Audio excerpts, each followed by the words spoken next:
الحمدللہ وکفا والصلاة والسلام علی عباده الذین اصطفى اما بعد فاعوذ باللہ من الشیطان الرجیم بسم اللہ الرحمن الرحیم والعصر ان الانسان لفی خسر الا الذین آمنوا وعملوا الصالحات وتواصوا بالحق وتواصوا بالصبر بسم اللہ الرحمن الرحیم ویل لکل ہمزۃ لمزہ الذی جمع مالا وعددہ یحسب ان مالہ اخلدہ کلا لینبذن فی الحطمہ وما ادراک ما الحطمہ نار اللہ الموقدہ التي تطلع علی الافئدہ انها علیہم مؤصدہ فی عمد ممددہ صدق اللہ العظیم رب اشرح لی صدری ویسر لی امری واحلل عقدۃ من لسانی یفقہوا قولی اللہم ربنا الہمنا رشدنا واعذنا من شرور انفسنا اللہم ارحمنا بالقرآن العظیم واجعلہ لنا اماما ونورا وہدی ورحمہ اللہم ذکرنا منہ ما نسینا وعلمنا منہ ما جہلنا وارزقنا تلاوتہ آناء اللیل وآناء النہار واجعلہ لنا حجتا یا رب العالمین آمین۔ بہت سے احباب کو یاد ہوگا کہ 27 جولائی کے درس میں ارادہ یہ تھا کہ سورۃ العصر اور سورۃ الہمزہ دونوں کا مطالعہ مکمل کر لیا جائے، اور میں نے عرض بھی کیا تھا کہ چونکہ سورۃ العصر پر میں نے بے شمار مرتبہ درس دیا ہے، بہت سی کیسٹ ریکارڈنگز موجود ہیں، بہت مختصر بھی بہت مفصل بھی،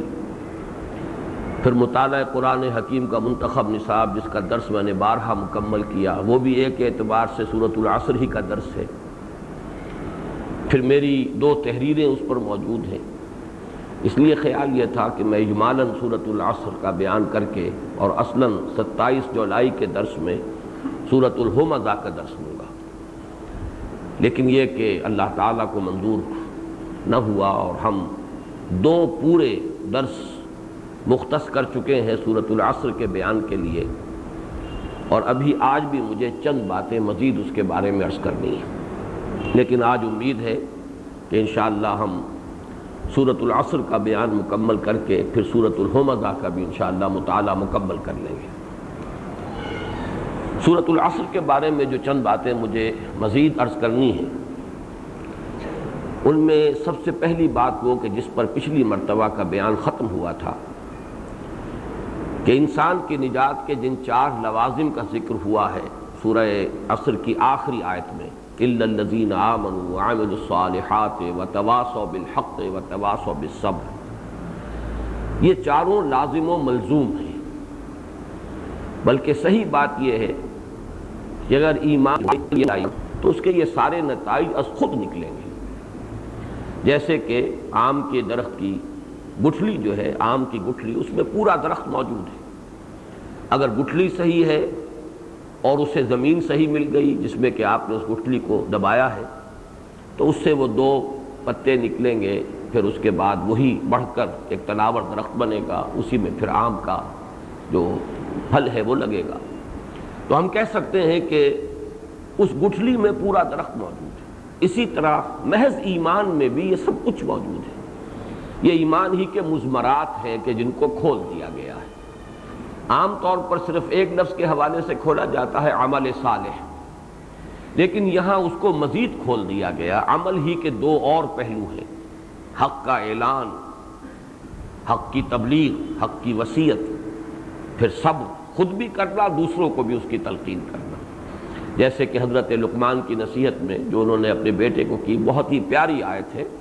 یا بنی اقم الصلاۃ وامر بالمعروف وانھ عن المنکر واصبر علی ما اصابک، اے میرے بچے نماز کو قائم رکھیو، نیکی کا حکم دیتا رہیو، بدی سے روکتا رہیو، اور پھر صبر کیجو اس پر جو تجھ پر آئے، اس لیے کہ یہ تواصی بالحق اور جو ہے یہ لازماً ایسی صورتحال اس سے پیدا ہوگی کہ جس میں انسان کے استقامت اور عزم اور حوصلے کا امتحان ہو جائے گا۔ اب اس میں جو مزید بات عرض کرنی ہے، جو کچھ اجمالاً پچھلی مرتبہ کر چکا ہوں، کہ یہ چاروں چیزیں اگر بڑھتی ہیں تو ان میں ایک توازن مطلوب ہے۔ ایمان کی مقدار اگر بڑھے گی، اسی درجے میں عمل صالح کے اندر بھی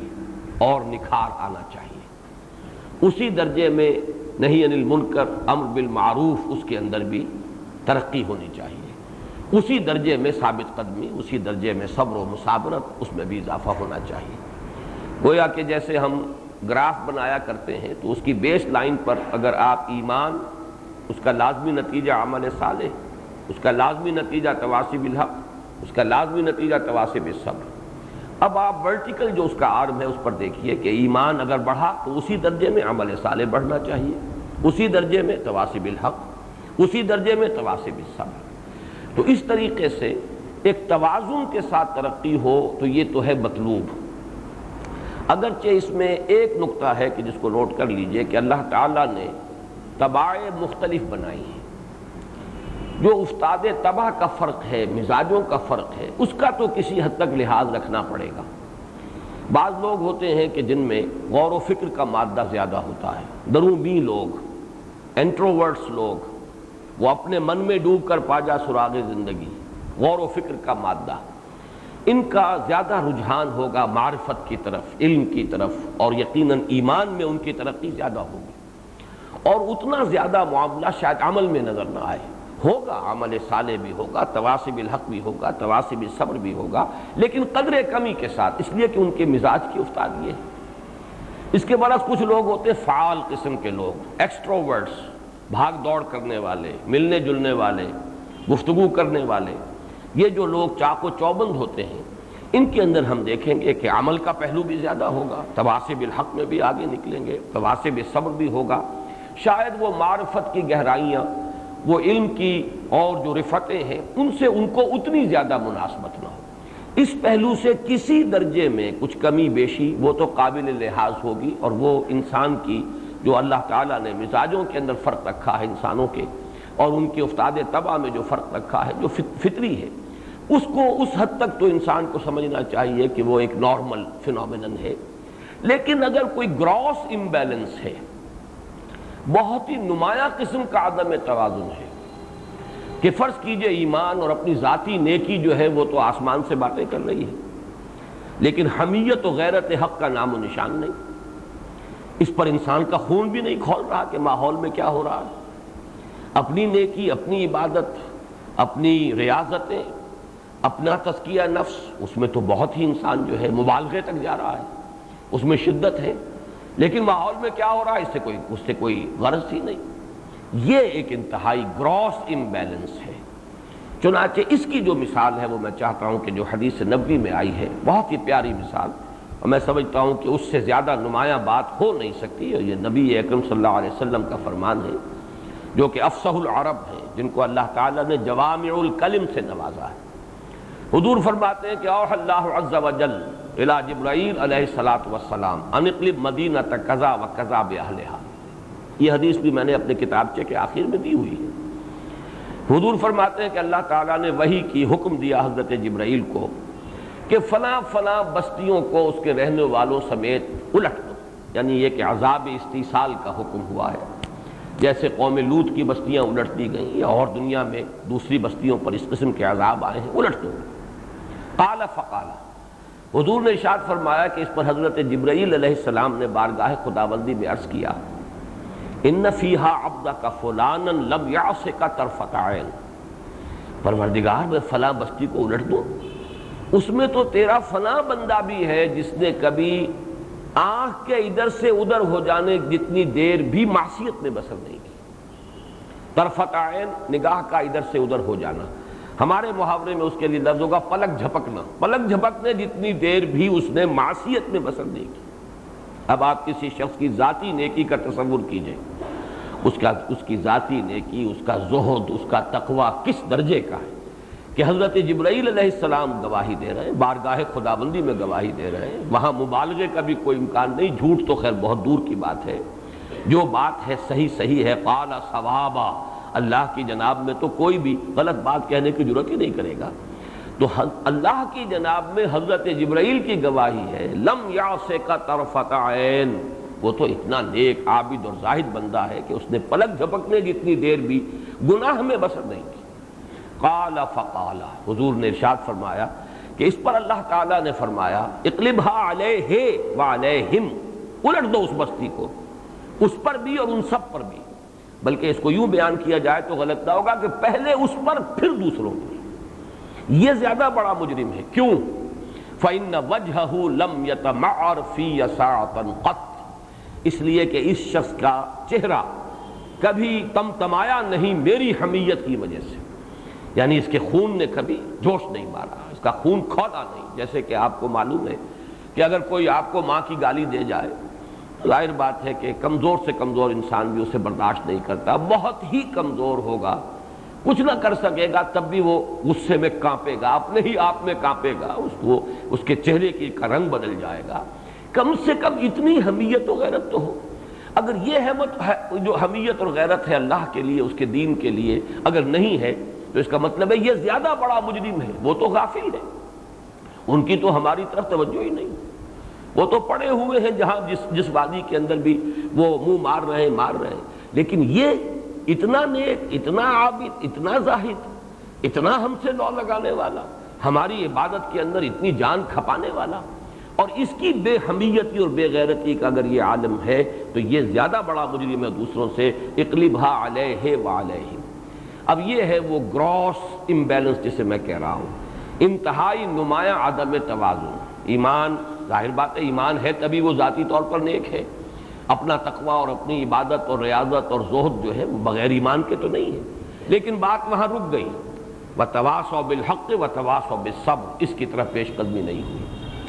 اس کے بالکل برعکس اس دور میں ایک نقشہ نظر آتا، میں سمجھتا ہوں کہ اس صدی سے پہلے تو شاید یہ پہلا امبیلنس زیادہ تھا،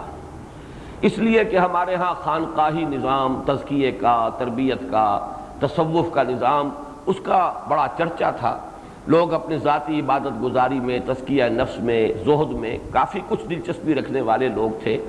لیکن یہ کہ آج کا معاملہ جو ہے کچھ برعکس ہے۔ یہ صدی وہ ہے جس میں اسلام کے نام پر تحریکیں اٹھی۔ سب سے پہلے تو یہ کہ خاص طور پر ہم اپنے حالات میں دیکھیں کہ تحریک آزادی، تحریک پاکستان، نعرے لگ رہے ہیں پاکستان کا مطلب کیا، لا الہ الا اللہ، اور لگانے والے کون ہیں؟ جن کا دین سے کوئی سروکار، اپنا عمل زیرو۔ یہ صورتحال جو ہے اسی کا نتیجہ آج ہم دیکھ رہے ہیں کہ 45 برس ہو گئے قمری حساب سے، بلکہ 45.25 برس ہو گئے، لیکن وہ پاکستان تو قائم ہوا لیکن وہاں اسلام تو نہیں آیا۔ اس لیے نہیں آیا کہ وہ گراس امبیلنس، اسلام کا نعرہ ہے، اسلام کے جلوس ہے، اسلام کے لیے لوگوں نے جانیں بھی دی ہیں، لیکن یہ کہ خود اپنا ایمان اور عمل صالح کا کھاتا جو ہے اور اس کا کھانا جو ہے خالی پڑا۔ یہی چیز اس کے بعد جو ہوئی ہے نظام مصطفیٰ کی تحریک میں، یوں سمجھیے 30 برس کے بعد تاریخ نے اپنے آپ کو پھر دہرایا۔ نظام مصطفیٰ کی تحریک ہے اور چل رہی ہے اور نعرے لگ رہے ہیں اور لوگوں نے گولیاں کھائی ہیں، جانیں دی ہیں، لیکن چونکہ وہ اپنا ایمان اور عمل صالح والا کھانا جو ہے خالی، نماز نہیں پڑھتے لیکن یہ کہ اسلام کے نام پر جان قربان کرنے کے لیے تیار ہے، ختم نبوت کے لیے جانیں دی ہیں لوگوں نے۔ اور میں نے بارہا کہا کہ میں نے اپنی آنکھوں سے دیکھا کہ اپنے گریبان کھول کر نوجوانوں نے گولیاں کھائی، لیکن یہ کہ ان کا کوئی تعلق دین کے ساتھ عملی نہیں تھا، بس ایک جذباتی رو تھی جس کے اندر کہ وہ بہرحال ناموس رسالت کے نام پر مسلمان جو ہے وہ گردن کٹا دیتا ہے۔ یہ دوسرا گراس امبیلنس ہے۔ تو میں نے آج جو نقطہ واضح کیا اسے سمجھ لیجئے کہ ایک کسی حد تک کوئی کمی بیشی، کسی معاملے میں زیادہ، کسی میں قدرے کم، یہ تو یہ کہ ہم اس کو سمجھ سکتے ہیں کہ یہ طباع کا فرق ہوتا ہے، مختلف اللہ تعالیٰ نے مزاج بنائے ہیں، لیکن اس طرح کا عدم توازن، اتنا گراس امبیلنس اگر ہے تو ہم اپنی میڈیکل ٹرمینالوجی میں کہیں گے کہ یہ پیتھولوجی ہے، یہ پھر مرض کی علامت ہے، کہیں نہ کہیں کوئی گڑبڑ ہے۔ اور آج کے اس دور میں جیسا کہ میں نے عرض کیا، سب سے زیادہ جو ہم جس گراس امبیلنس کا مشاہدہ کر رہے ہیں وہ دوسری قسم کا ہے، جبکہ اس سے پہلے وہ پہلی قسم کا جو تھا وہ زیادہ تھا۔ آج بھی ایک بہت بڑی تحریک ہے، فضائل کی دعوت ان کے ہاں بہت ہی شدت کے ساتھ ہے، اتباع سنت جو ہے اس کے لیے باریک سے باریک چیزوں پر پورا اہتمام ہے، اس کے لیے غور و فکر ہے، تلقین ہے، کھانا کیسے کھاتے ہیں بیٹھ کر، اس کے کیا آداب ہیں، اس کی کیا سنتیں ہیں، چلنا کس طریقے سے چاہیے، جوتا کیسے پہننا چاہیے، مسواک کیسے کرنی چاہیے، لیکن نہیں عن المنکر، خون کا کھولنا یہ دیکھ کر کہ کیا ہو رہا ہے ماحول میں، معلوم ہوتا ہے کہ یہ دروازہ انہوں نے اپنے اوپر بند کیا ہوا ہے۔ تو دونوں قسم کے گراس امبیلنس آج ہمارے معاشرے میں موجود ہیں، اور جب تک یہ رفع نہیں ہوگا کسی درجے میں فرق و تفاوت، میں نے جیسا کہ آج عرض کیا وہ ہے کہ وہ سمجھ میں آنے والی بات ہے، قابل فہم ہے، لیکن اس درجے فرق و تفاوت اور عدم توازن جو ہے وہ یقیناً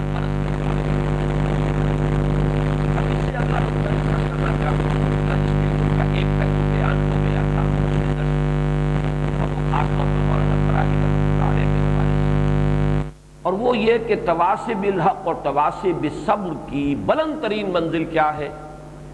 قیام نظام خلافت۔ اسی کو آج ہم کہتے ہیں کہ یہ غلبہ دین حق، اسلامی ریاست کا قیام، دین کا غلبہ، تکبیر رب،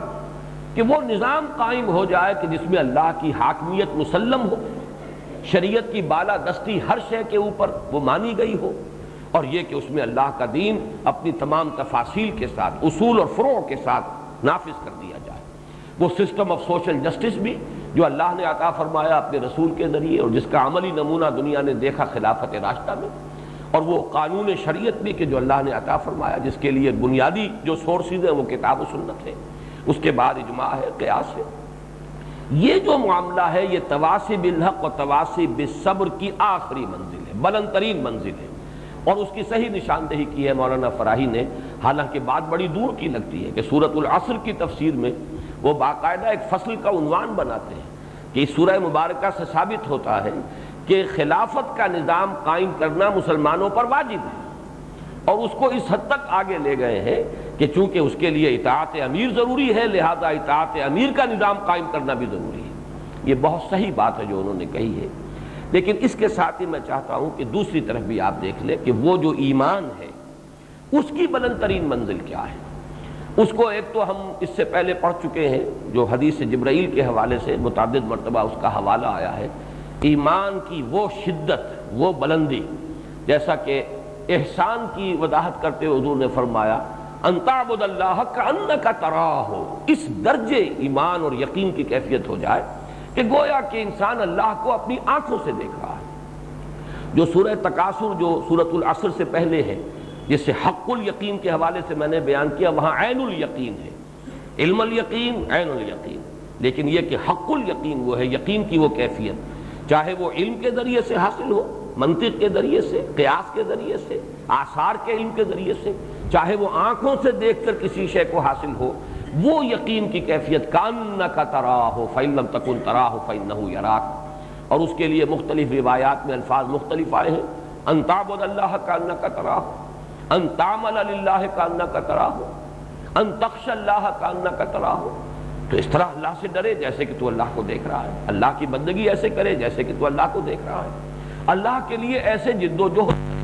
دوڑ کرے، سعی و جہد کرے جیسے کہ تو اللہ کو دیکھ رہا ہے۔ تو یہ گویا کہ ایمان کی بلند ترین منزل، در حقیقت احسان کیا ہے؟ ایمان ہی کی بلند ترین منزل ہے،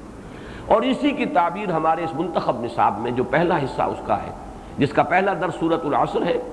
اور اس پہلے حصے کا آخری درس ہے سورہ حامیم و سجدہ کی آیات 30 تا 36، ان میں جو آیا ہے ان الذین قالوا ربنا اللہ ثم استقاموا،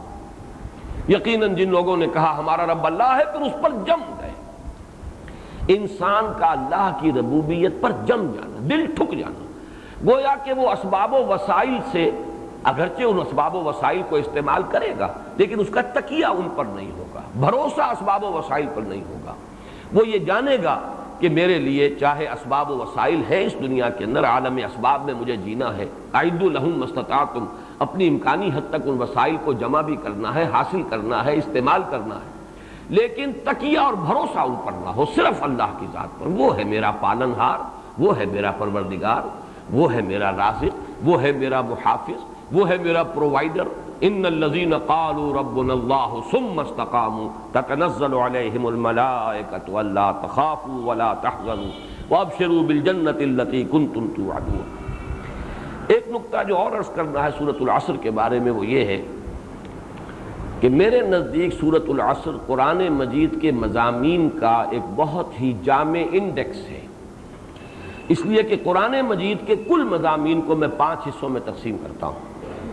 اور اس کے لیے ذرا ایک بات عرض کر رہا ہوں، اس سے پہلے بھی مختلف مواقع پر میں نے تذکرہ کیا ہے۔ شاہ ولی اللہ دہلوی رحمۃ اللہ علیہ نے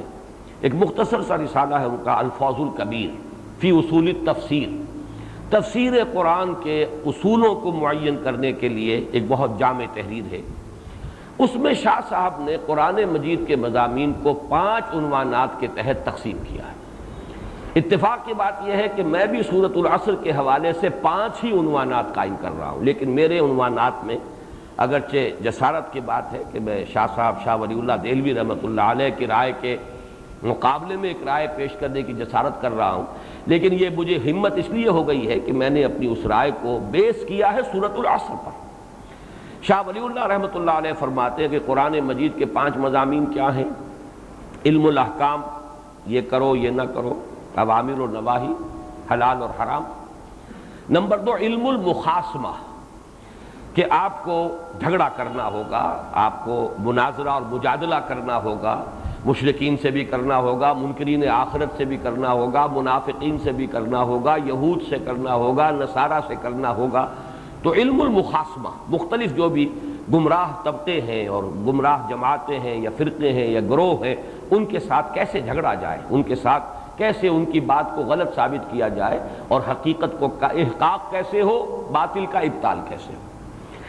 پھر 3 انہوں نے تذکیر یعنی یاد دہانی اور نصیحت، اس کے لیے 3 عنوان قائم کیے۔ التذکیر بآلاء اللہ، اللہ کی نعمتوں، اللہ کی قدرت کے مظاہر کے حوالے سے ایمان کی دعوت، تذکیر، نصیحت۔ ایک التذکیر بایام اللہ، اللہ کے وہ دن جن میں اللہ کے بڑے بڑے فیصلے نافذ ہوئے اور پوری قوموں کو تہس نہس کر دیا گیا۔ یہ ایام اللہ قرآن مجید کی اصطلاح ہے۔ وذکرہم بایام اللہ، اے نبی ان کو یاد دہانی کرائیے اللہ کے دنوں کے تذکرے سے۔ تو وہ تذکیر بایام اللہ، وہ دن جن میں قوم نوح ہلاک کی گئی، وہ دن کہ جس دن میں قوم ہود ہلاک کی گئی، وہ ایام کے جن میں قوم ہود جو ہے وہ تو جو آیا ہے سخرها علیہم 7 لیال و 8 ایام حسوما فتری القوم فیہا صرعا کانہم اعجاز نخل خاویہ۔ پھر اسی طریقے سے قوم صالح، اسی طریقے سے قوم لوط، آل فرعون، قوم شعیب، یہ ایام اللہ۔ اور 5واں جو ہے آخری یعنی تیسرا تذکیر کا حصہ، لیکن کل تعداد 5 بن جائے گی، وہ ہے التذکیر بالموت وما بعدہ، موت کے ذریعے سے تذکیر اور جو موت کے بعد حالات پیش آنے والے ہیں ان کے حوالے سے۔ تو یہ حسن اتفاق ہے کہ 5 عنوانات میں قرآن مجید کے جملہ مضامین کو سمیٹا ہے شاہ ولی اللہ دہلوی رحمۃ اللہ علیہ نے الفاظ الکبیر میں۔ میرے نزدیک میں بڑی یعنی معذرت کے ساتھ عرض کر رہا ہوں، لیکن جرأت ہو گئی ہے، جرأت آموز میری تاب سخن ہے مجھ کو، تو میرے لیے جرأت آموزی جو ہے وہ قرآن مجید کی بنیاد پر کہہ رہا ہوں، اس لیے کہ سورۃ العصر مکمل انڈیکس ہے قرآن مجید کے مضامین کا۔ اس لیے کہ والعصر، زمانہ یہ تیزی سے چلنے والا زمانہ گواہ ہے۔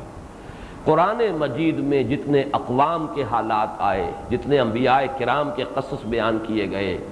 پھر یہ کہ یہ زمانہ جو ہے جیسا کہ میں نے عرض کیا تھا، یہ تو ایک چادر ہے تنی ہوئی ازل سے ابد تک۔ یہ تو اس کائنات کی جو 3 ڈائمنشنل یہ کائنات ہے ہمارے تصور کے مطابق، اس کی 4th ڈائمنشن ہے، تو یہ ازل سے ابد تک ہے۔ جو کچھ ہوا ہے، جو بھی حضرت آدم اور ابلیس کا معاملہ، وہ بھی اس زمانے نے دیکھا ہے، زمانہ اس کا چشمدید گواہ ہے۔ اگر قوم نوح کو ہلاک ہوتے دیکھا ہے اور قوم ہود کو ہلاک ہوتے دیکھا ہے اور قوم صالح کو ہلاک ہوتے دیکھا ہے، تو جو کچھ اس وقت ہوا ہے، جو مکالمہ اللہ کے اور فرشتوں کے مابین ہوا ہے، وَإِذْ قَالَ رَبُّكَ لِلْمَلَائِكَةِ إِنِّي جَاعِلٌ فِي الْأَرْضِ خَلِيفَةً، یہ سب کچھ بھی تو آخر زمانہ جو ہے اس کا چشمدید گواہ ہے، عینی شاہد ہے۔ پھر یہ کہ یہی زمانہ تو ہے جو آخرت کے تک یہ چادر تنی ہوئی ہے، جنت اور دوزخ میں جو کچھ ہونا ہے وہ بھی اس زمانے میں ہونا ہے۔ یہ زمانہ اس کا گویا کہ عینی شاہد ہے۔ می نگریم و می رویم،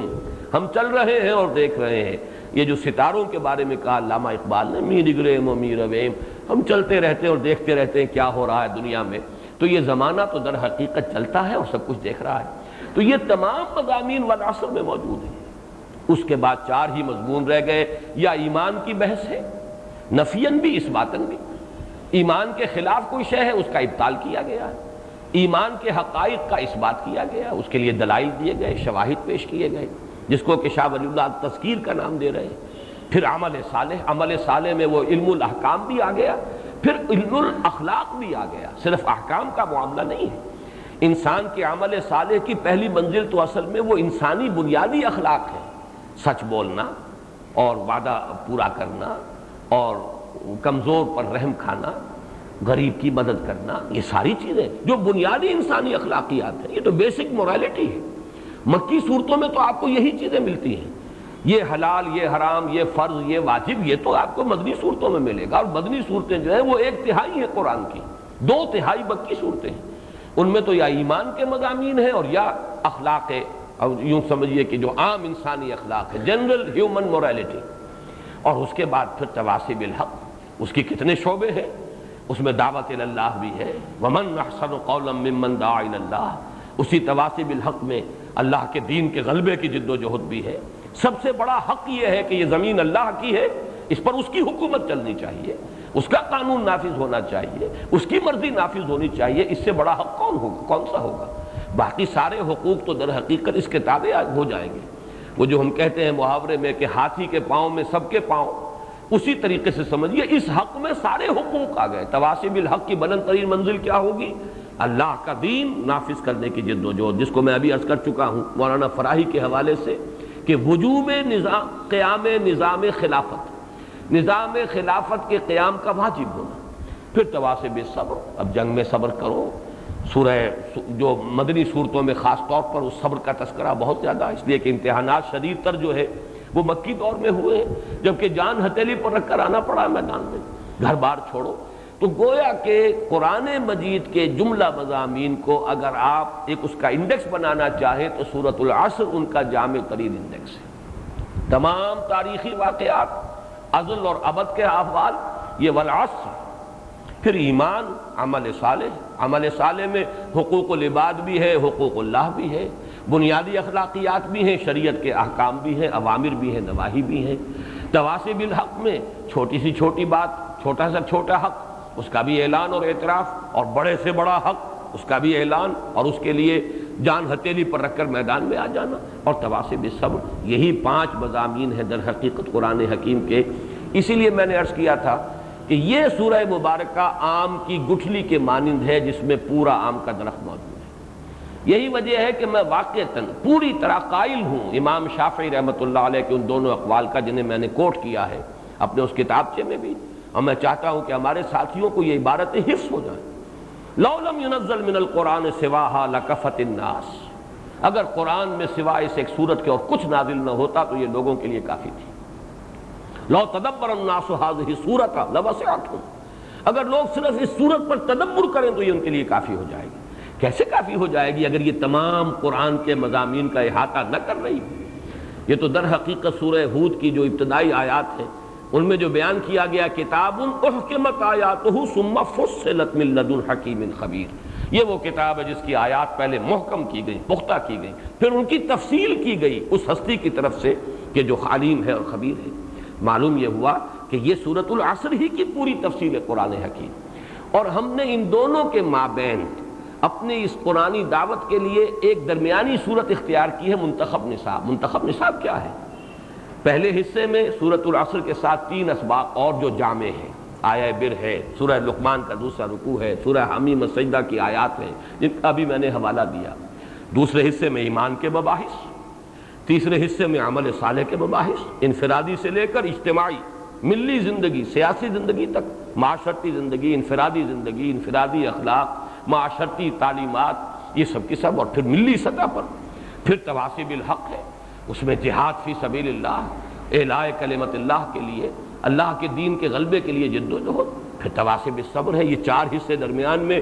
آخر میں ہم نے ایک حصہ پھر ایڈ کر دیا ہے۔ پھر یہ ساری بحث کو پھر سمیٹ لیا جائے، وہ سورہ حکیم ہے۔ واقعہ یہ ہے کہ جامع ترین صورت بنتی ہے قرآن حکیم کی، خاص طور پر مسلمانوں سے، امت مسلمہ سے خطاب کرتے ہیں۔ تو یہ در حقیقت وہی سورۃ العصر کی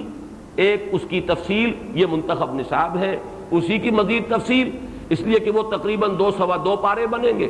اس کے بعد اسی کو آپ اور پھیلائیے تو الحمدللہ کہ وہ پورے قرآن مجید کے مضامین کا اس میں احاطہ ہو جاتا ہے۔ اب آخری بات سورہ ہمزہ شروع کرنے سے قبل یہ ہے کہ سورۃ العصر اور سورۃ الہمزہ کا جو ربط ہے اس کو سمجھ لیجئے۔ ویسے مجھے اختتام پر انشاءاللہ یہ جو 6 سورتیں ہم نے پڑھی ہیں جن میں انذار کا رنگ بہت گہرا ہے اور ان پر انذار کا مضمون قرآن حکیم میں ختم ہو رہا ہے، میں یہ ابھی بعد میں عرض کروں گا اختتام پر۔ اس وقت صرف یہ کہ سورۃ العصر اور سورۃ الہمزہ ان کے مابین ربط کیا ہے۔ سورۃ العصر کو اگر انسان اس میں بتائے ہوئے راستے کو اختیار نہیں کرتا تو کیا ہوگا؟ ایک راستہ ہے ایمان، عمل صالح، تواصی بالحق، تواصی بالصبر۔ اگر انسان اس راستے پر نہیں چلتا تو لا محالہ اس کے 2 نتیجے نکلیں گے۔ دنیا میں اخلاقی پستی، دنات، کم ظرفی، ہر اعتبار سے اخلاقی طور پر انسان کا پستی میں مبتلا ہو جانا، اور ایک ہی شے رہ جائے گی پھر اس کی بھاگ دوڑ کا اصل ہدف کیا ہوگا؟ دولت جمع کرنا۔ آخر انسان میں اللہ نے توانائیاں رکھی ہیں، قوتیں رکھی ہیں۔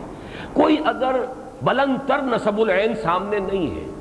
کوئی اعلیٰ نسب العین نہیں، کوئی ہائر آئیڈیل نہیں، کوئی آدرش نہیں، تو کیا ہوگا؟ پھر تو انسان کی ساری توانائیاں، ساری صلاحیتیں، ساری قوتیں، ساری بھاگ دوڑ کس پر ہوگی؟ پیسہ کماؤ اور جمع کرو۔ یہ ہے نتیجہ جو انسان کا اس دنیا میں نکلے گا اگر اس راستے کو اختیار نہیں کر رہا۔ الا الذین آمنوا وعملوا الصالحات وتواصوا بالحق وتواصوا بالصبر۔ ذہین انسان ہے، اس کی ذہانت صرف ہوگی زیادہ سے زیادہ کمانے میں اور جمع کرنے میں اور جوڑنے میں۔ محنتی انسان ہے، اس کی محنت صرف ہوگی اسی کام کے لیے۔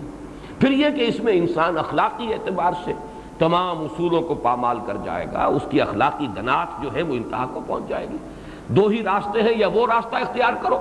ورنہ یہ کہ اسفل سافلین کے اندر تو تم ہو ہی، اسی میں پڑے رہو گے۔ لقد خلقنا الانسان فی احسن تقویم ثم رددناہ اسفل سافلین۔ گویا کہ اسفل سافلین کی جامع ترین تعبیر ہے ان 2 آیات میں، ویل لکل ہمزۃ لمزہ الذی جمع مالا وعددہ یحسب ان مالہ اخلدہ۔ یہ 3 آیات اصل میں اسفل سافلین کی وضاحت پر مشتمل ہے۔ آخرت میں کیا ہوگا؟ کلا لینبذن فی الحطمہ وما ادراک ما الحطمہ۔ یہ دوسرا اس کا اخروی انجام ہے۔ تو گویا کہ سورۃ العصر اور اس سورت کے مابین ربط یہ ہے کہ یا چنا کن یا چنی،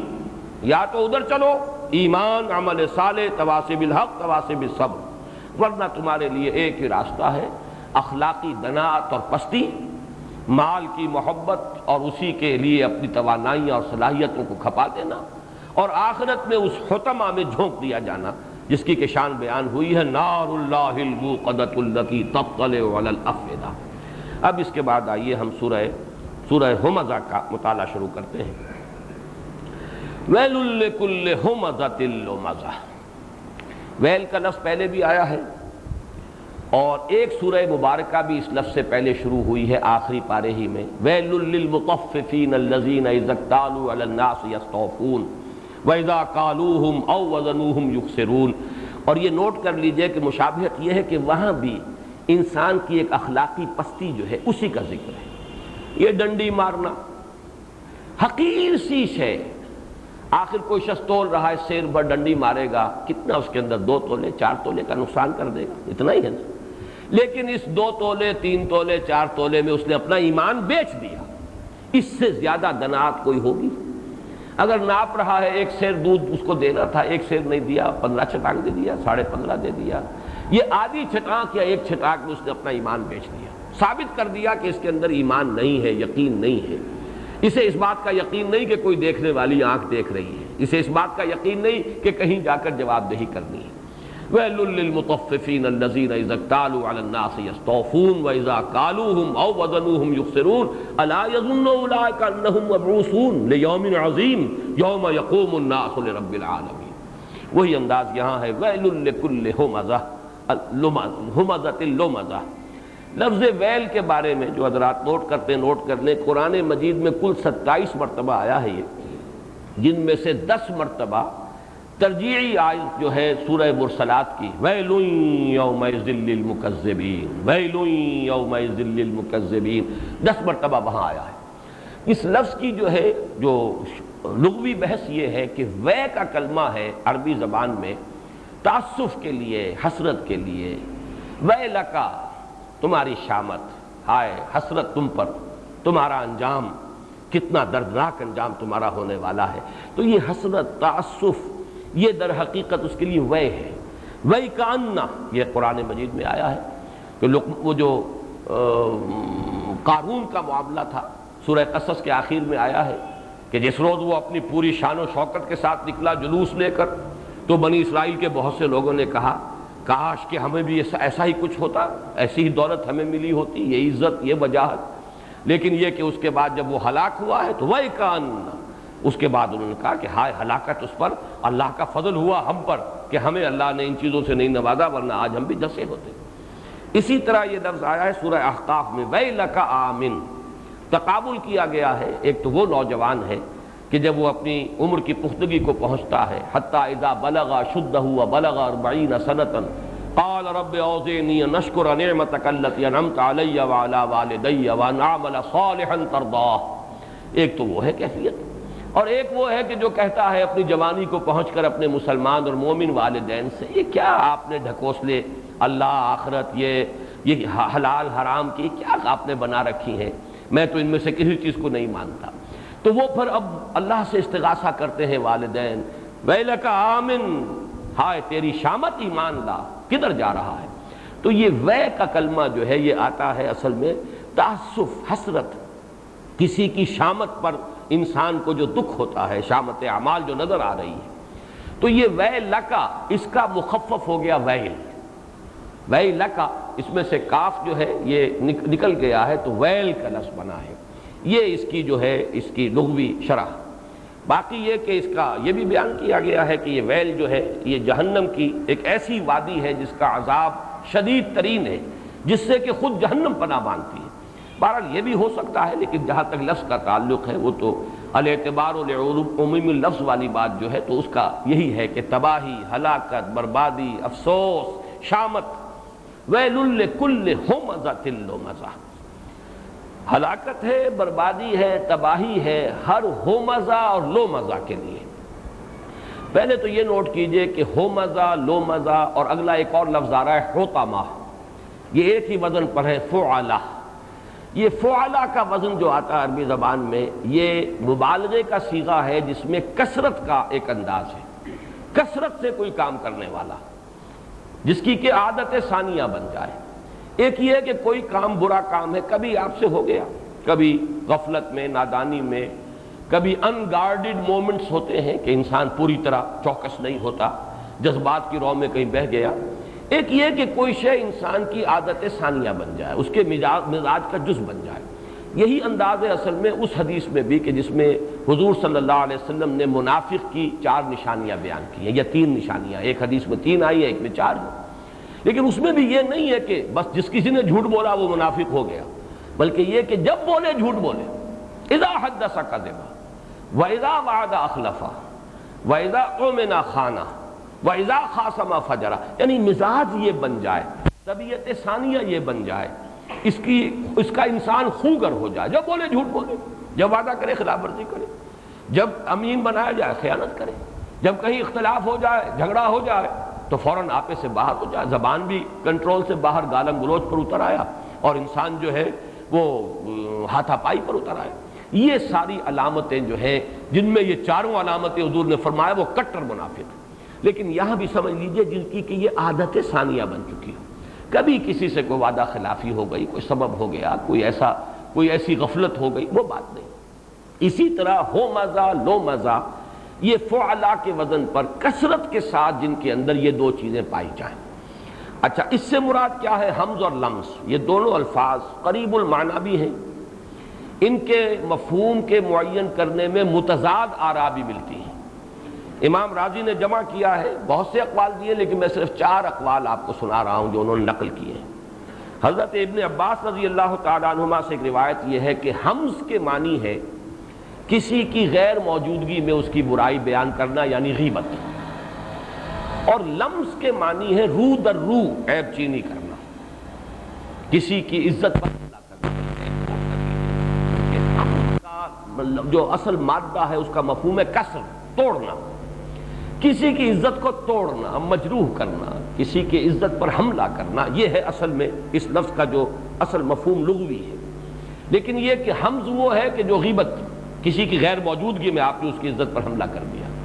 اور لمز یہ کہ روح در روح، آنکھوں میں آنکھیں ڈال کر آپ نے اس کی کوئی عیب چینی کی ہے یا کوئی حرف گیری کی ہے یا اس کی کہیں جو ہے کسی طرح سے ایسی بات۔ یہ ہے کہ ہم کہتے ہیں ہاتھ سے اشارہ کر کے، اور کسی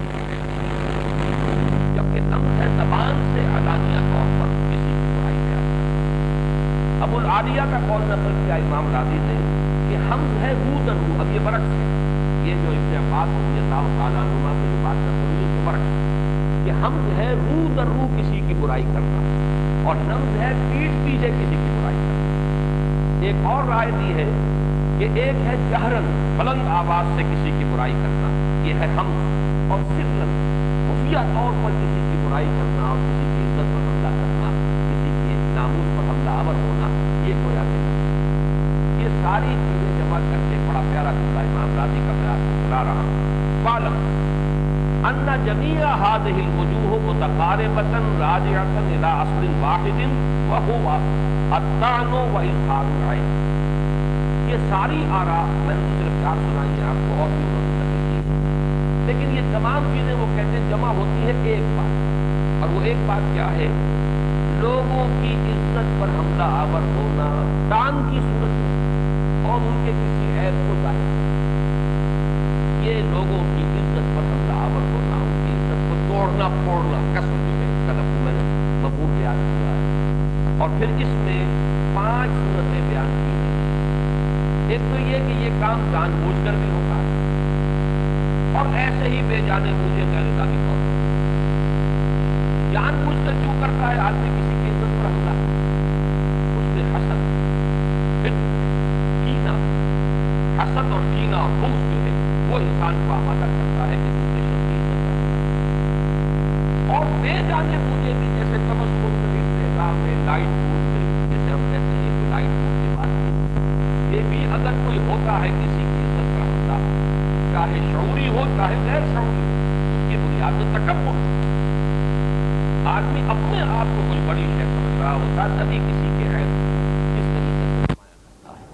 اپنے آپ کو بہت بلند اور بڑا متقی سمجھتا ہے تبھی کسی کا اگر کوئی اس قسم کا معاملہ ہو گیا ہے کسی اور کسی سے جو تقویٰ کے منافی ہے تو اس کا ڈھنڈورا پیٹے گا، چاہے وہ اس کو رو در رو کر رہا ہو اور چاہے وہ اس کی جو عدم موجودگی میں کر رہا ہو۔ لیکن یہ در حقیقت اگر غیر ارادی طور پر بھی ہو رہا ہے تمسخر و استہزاء کی شکل میں تو تکبر موجود ہے اس کے پیچھے۔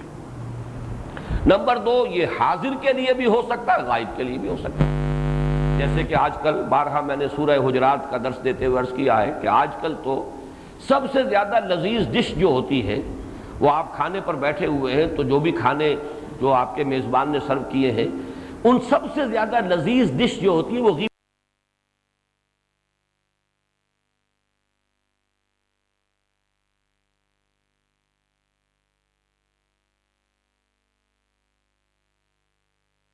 غیبت کی ہوتی ہے، جو موجود نہیں ہے اس کی برائیاں کر رہے ہیں، بس اس میں لذت لے رہے ہیں، لذت نفس ہے، حظ نفس ہے۔ بلکہ اب تو ہمارا معاشرہ اس درجے پستی میں جا چکا ہے کہ اگر 4 آدمی بیٹھے تھے تو کسی 5ویں کی وہ برائی کر رہے تھے، غیبت کر رہے تھے، اور اگر ایک اٹھ کر چلا گیا تو بقیہ 3 اب اس کی برائی کریں گے جو چلا گیا، دوسرا چلا گیا ہے، تیسرا بھی، تو پھر باقی 2 رہے وہ اس کی برائی کریں۔ یہ اس درجے ہماری مزاج کے اندر یہ دنات اور پستی آ چکی ہے۔ تیسری بات یہ کہ یہ لفظاً ہو یا اشارتاً ہو اس میں کوئی فرق واقع نہیں ہوتا، چاہے آپ نے اشارے سے کیا، بسا اوقات کسی پر ایسے اشارہ بازی سے کسی کی طرف دیکھا اور مسکرا دیے، آنکھوں میں آنکھیں ڈالی،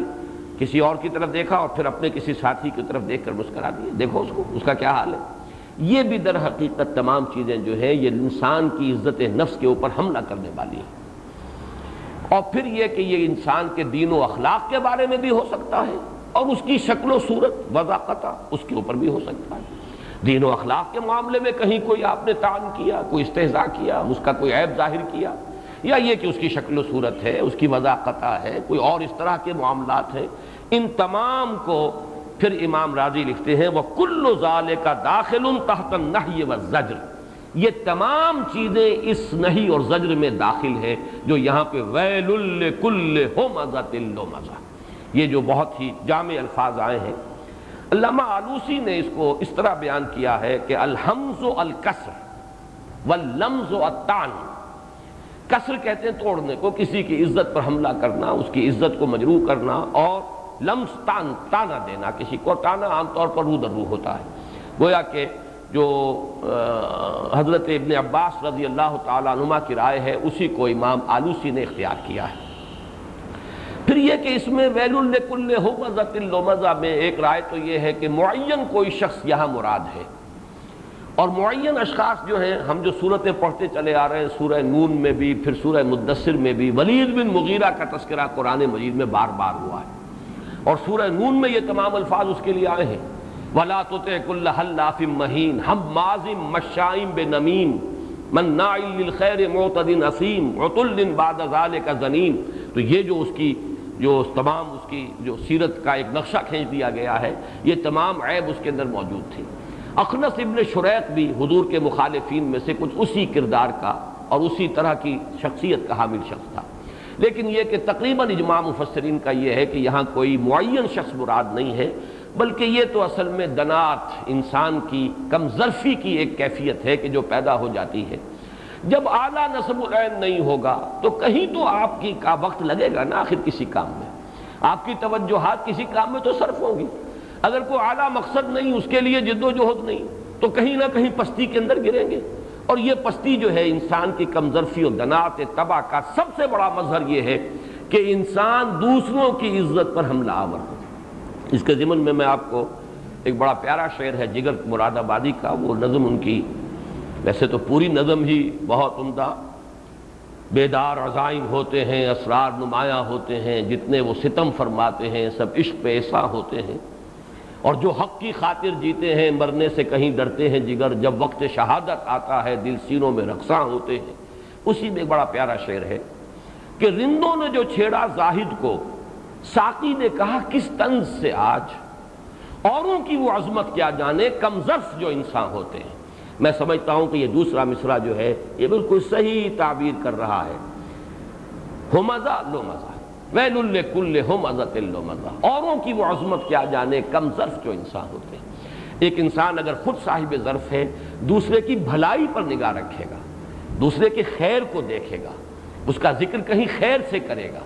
لیکن جس شخص کی اپنی جو ہے جیسے کہ مکھی جو ہے گندگی پر بیٹھتی ہے، اسے تو تلاش رہتی ہے نجاست کی اور گندگی کی، وہ تو وہیں جائے گی،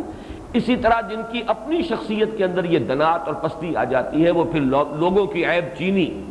عیب جوئی، عیب چینی، ان کے اوپر کسی نہ کسی طریقے سے نکتہ چینی کرنا، حرف گیری کرنا، یہ ان کا محبوب مشغلہ بن جاتا ہے۔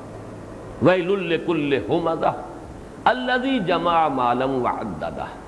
اب دیکھیے دوسری بات، جیسا کہ میں پہلے عرض کر چکا ہوں، یہ تو ہے ان کی دناعت طبع اور ان کی پستی اخلاق جس کا تذکرہ کیا گیا ہمزہ اور لومزہ کے الفاظ میں، لیکن اب ہے ان کی جد و جہد۔ آخر انسان کو اللہ نے توانائی دی ہے، سعی و جہد کی صلاحیتیں دی ہیں، کہیں نہ کہیں تو وہ لگے گی، کوئی تو پرسوٹس ہوں گے اس کے، کوئی تو اس کا مقصود ہوگا، کوئی تو نصب العین ہوگا، کسی چیز کے لیے تو بھاگ دوڑ کر رہا ہے۔ لیکن یہ ہے کہ اگر وہ تواصی بالحق اور تواصی بالصبر، اگر حق کی حمیت و غیرت اگر انسان میں نہیں پیدا ہوئی، اگر شرافت اور مروت کے حق کو پھیلانا ہے اور پہنچانا ہے نوع انسانی تک، اس میں نہیں لگیں گی تو پھر توانائی کہاں لگے گی؟ الذی جمع مالا وعددہ، پھر تو انسان کی تمام سعی و جہد، بھاگ دوڑ، اس کی محنت، راتوں کو جاگے گا، دن میں خون پسینہ ایک کرے گا، کس کے لیے؟ الذی جمع مالا وعددہ، مال جمع کرے گا، اس کو گنتا رہے گا۔ یہ گنتا رہنا، بار بار گننا، اندازہ ہونا اب میں کہاں کھڑا ہوں، اب میرے ایسٹس کتنے ہیں، بیلنس شیٹ دیکھ رہا ہے، ہاں اب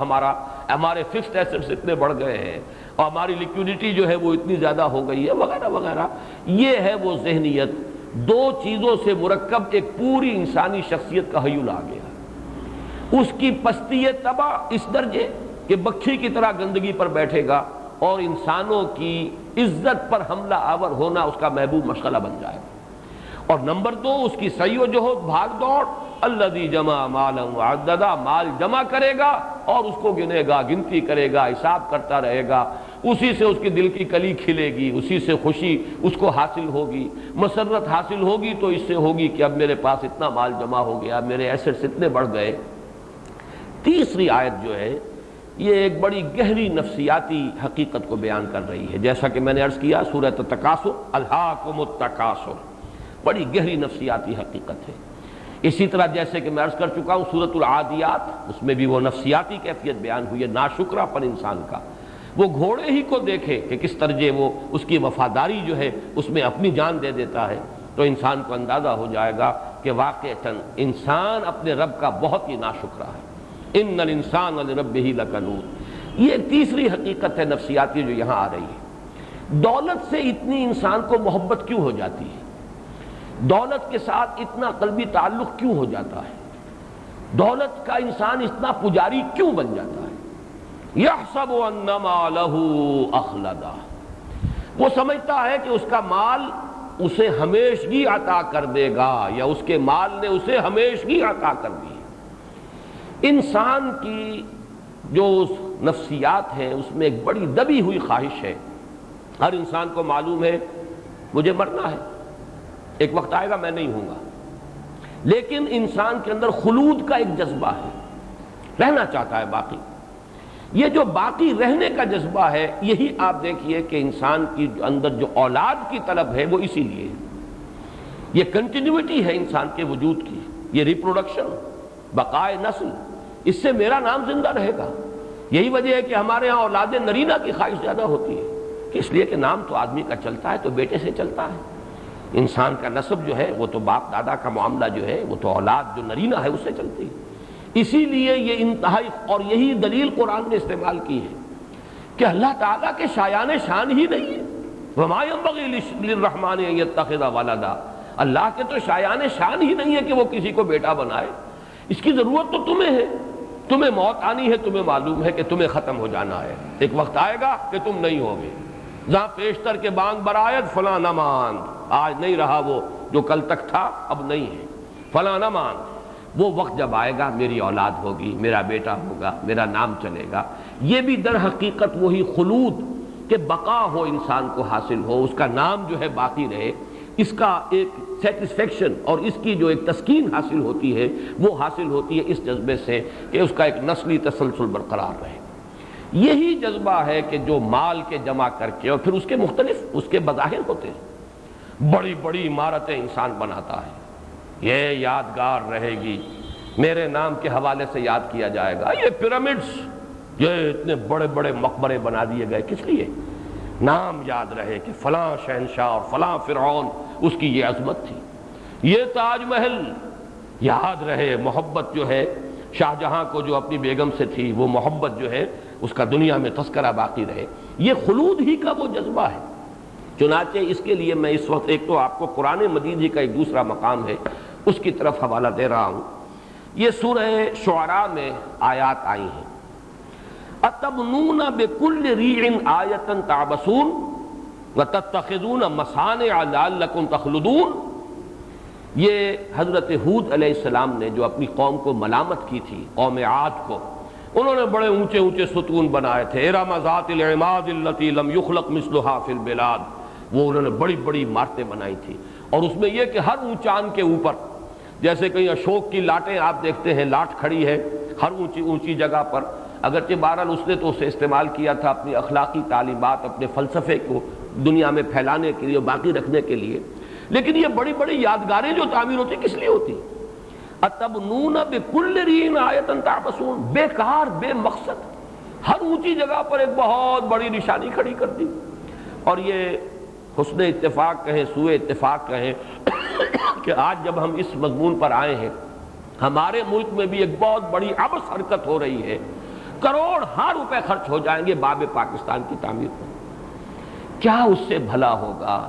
کتنے غریبوں کے تن ڈھانپے جا سکتے تھے، کتنے لوگوں کے لیے کوئی کام فراہم کیا جا سکتا تھا، اس ملک کے اندر کوئی بہت سے یعنی مسائل حل ہو سکتے ہیں، لیکن وہ ایک جو ہے مینار کھڑا ہوا ہے، مینار پاکستان، ایک وہ باب پاکستان کھڑا ہو جائے گا، صرف یہ کہ وہ یادگاریں ہیں، بڑی علامتیں ہیں۔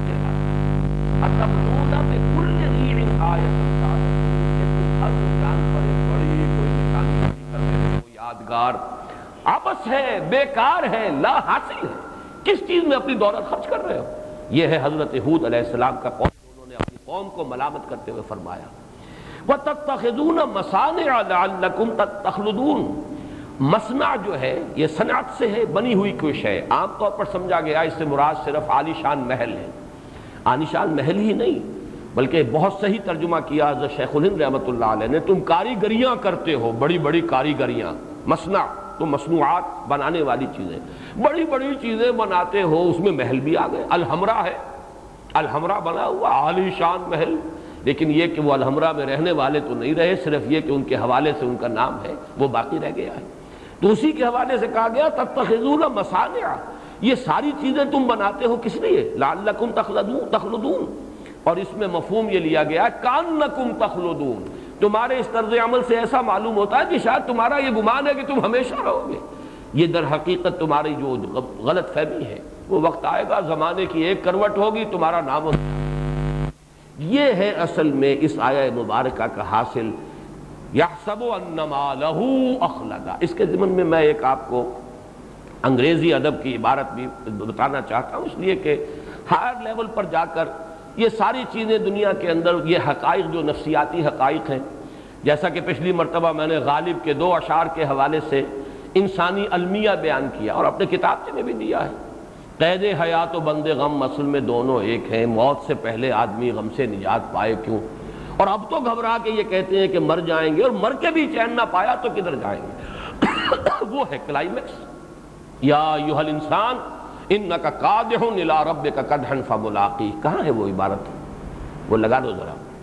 دیکھیے یہ پیرامڈس کے بارے میں بڑی خوبصورت عبارت ہے، جو کبھی میں نے جب ایف ایس سی میں پڑھ رہا تھا گورنمنٹ کالج میں، تو یہاں الفا ایک کمپنی تھی، نوٹ بکس بناتی تھی، اس کے بڑے اچھے کور ہوتے تھے، تو پیرامڈس جو ہیں مصر کے اہرام مصر، ان کی ایک تصویر کے ساتھ یہ عبارت لکھی ہوئی تھی، calm and self-possessed, still and resolute, the pyramids echo unto eternity, the defiant cry of man's will to survive and conquer the storms of time۔ یہ ذرا اس کا ترجمہ بھی، کیونکہ بہت سے ہمارے احباب شاید انگریزی سے واقف نہ ہو۔ اب وہ جو اہرام مصر ہیں کتنے عظیم ہیں، calm and self-possessed، پرسکون کھڑے ہوئے ہیں، تو ہوا سے بھی وہ تو ہلتے تو نہیں ہیں، درخت ہے تو اس کے پتے ہل رہے ہیں، calm and self-possessed، بالکل اپنے پورے وجود کے اوپر گویا کہ اختیار رکھنے والے کہ کوئی شے انہیں ہلا نہیں سکتی، still and resolute، بالکل ساکن، جیسے کہ بہت ہی عزم مصمم کسی میں ہو۔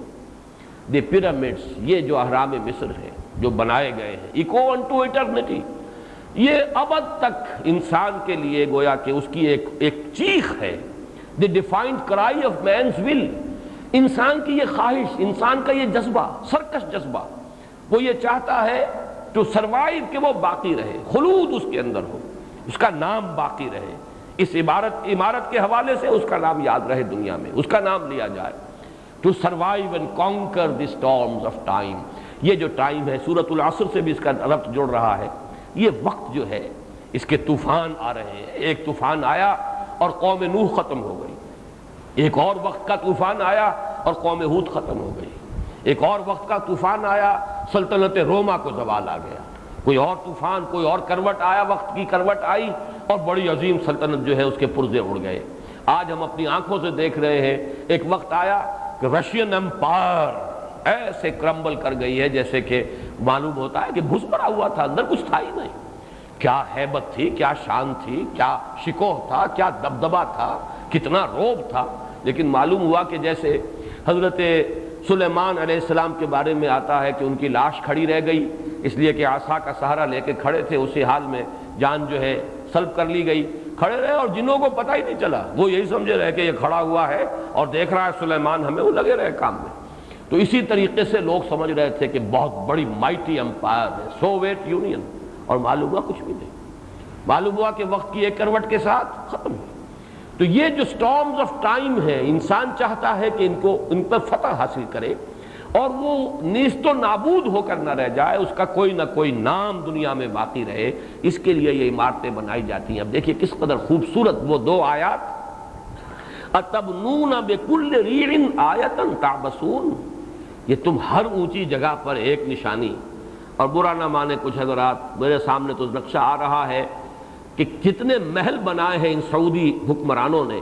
مدینہ منورہ سے قریب ایک پہاڑ کے اوپر، کیا محل، بہت بڑا محل، یہ محل بنائے گا، کب تک رہیں گے، کب تک یہ ساتھ دیں گے؟ یہ نمورہ کی طرح داستانیں سنائیں گے کبھی یہاں سعودی بادشاہ کی ہوا کرتے، اور وہ یہ کہ اس محل میں آ کر زیادہ سے زیادہ سال بھر میں 8-10 دن قیام ہوتا ہے بادشاہ کا، اور وہاں ساری شان و شوکت اور ان کا سارا فرنیچر اور فکسچر اور جو بھی کچھ ہے دنیا کے نہ معلوم کہاں کہاں کے کونوں سے لا کر ڈیکوریشن کی گئی ہے، اور کتنی فوج وہاں پہ ان کے ملازمین کی جو ہے وہ برقرار رہتی ہے، اور بادشاہ سلامت اگر سال میں 8-10 دن کے لیے آ جائے تو گویا کہ محل کی بہت بڑی خوش قسمتی ہے۔ اور وہ محل نظر آتا ہے مدینہ منورہ کے ایک طرف پہاڑ کے اوپر بنا ہوا، اتبنون بکل ریع آیۃ تعبثون، اور جو محلات بنے ہوئے ہیں طائف میں ایک ایک چوٹی کے اوپر،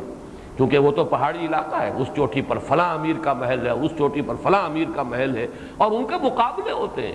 کس امیر کا محل جو ہے زیادہ جو ہے عالی شان ہے، اس کے اندر رفعت ہے، اس کے اندر کیا کیا چیزیں لا کر جمع کی گئی۔ یہ حال، جبکہ حال یہ بنا ہے کہ اپنی اگر دفاع بھی تھا، بول تو یہ کہ ایک مسلمان ملک سے ہی تھا معاملہ، چاہے کیسے بھی تھے وہ، لیکن دفاع کے لیے بلانا پڑا ہے باہر سے۔ بہت پیارے الفاظ استعمال کیے ہیں ایک مضمون نگار نے کل کے دوائے وقت میں،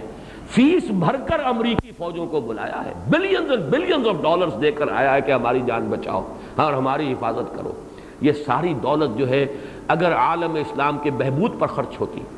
حال یہ ہے کہ پڑوس میں حبشہ کے ملک میں قحط پڑتے رہے، لاکھوں انسان مرتے رہے، وہاں ان کے خزانے جو ہے ان کے منہ نہیں کھلے۔ ان کے خزانے کھلتے ہیں تو اپنے محل بنانے کے لیے، اور اگر خزانہ کھلا ہے اور اب تو ڈرین ہو گیا خزانہ،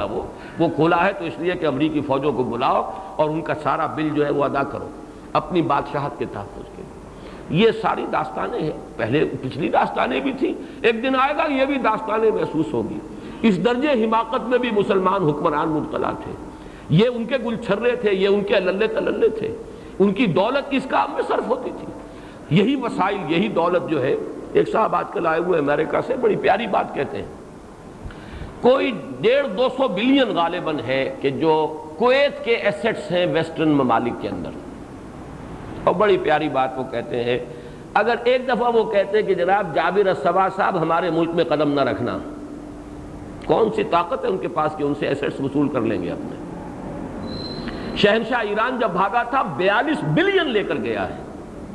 لیکن کھڑا ہوا رو رہا تھا وائٹ ہاؤس کے لان پر کہ اسے 2 گز زمین بھی امریکہ نے نہیں دی، نکل جاؤ یہاں سے، یہاں تمہارے لیے جگہ نہیں ہے۔ وہی جو سب سے بڑا ایجنٹ تھا اس علاقے کے اندر امریکہ کا، لیکن یہ کہ اس کے بعد وہ دولت کہاں گئی؟ انہی بینکوں میں رکھی تھی نا، نہ معلوم کن کن اکاؤنٹس میں ہوگی، کون جانتا ہے، کس کو تفصیل معلوم ہے، کون سے کوڈز ہیں، لہذا وہ سب کے سب انہی بینکوں کے پاس وہ دولت رہ گئی۔ بمشکل موجودہ جو حکومت ہے وہ چند بلین کا سراغ لگا سکی ہے، اور اس میں سے بھی چند ملین ہے جو انہیں ملنے کی توقع ہے۔ 42 بلین ڈالرز سب ان کے مغربی قوتوں کی جیب میں گئے۔ یہ ہیں کہانیاں کبھی سنائی جائیں گی کہ یہ عالم اسلام میں یہ کچھ ہو رہا تھا، اور یہ شاید پورے عالم اسلام میں مسلمان جو ہے وہ بالکل ہی ناسمجھ ہو گئے تھے، انہیں کچھ اپنے برے اور بھلے کی کوئی تمیز رہی نہیں تھی، ان کے اندر کوئی شعور تھا ہی نہیں، وہ ڈھور اور ڈنگر بن کر رہ گئے تھے۔ یہ صورتحال جو ہے آنے والی نسلیں جو ہے وہ ہمارا ماتم کریں گے۔ بہرحال اس وقت بات دور نکل رہی ہے،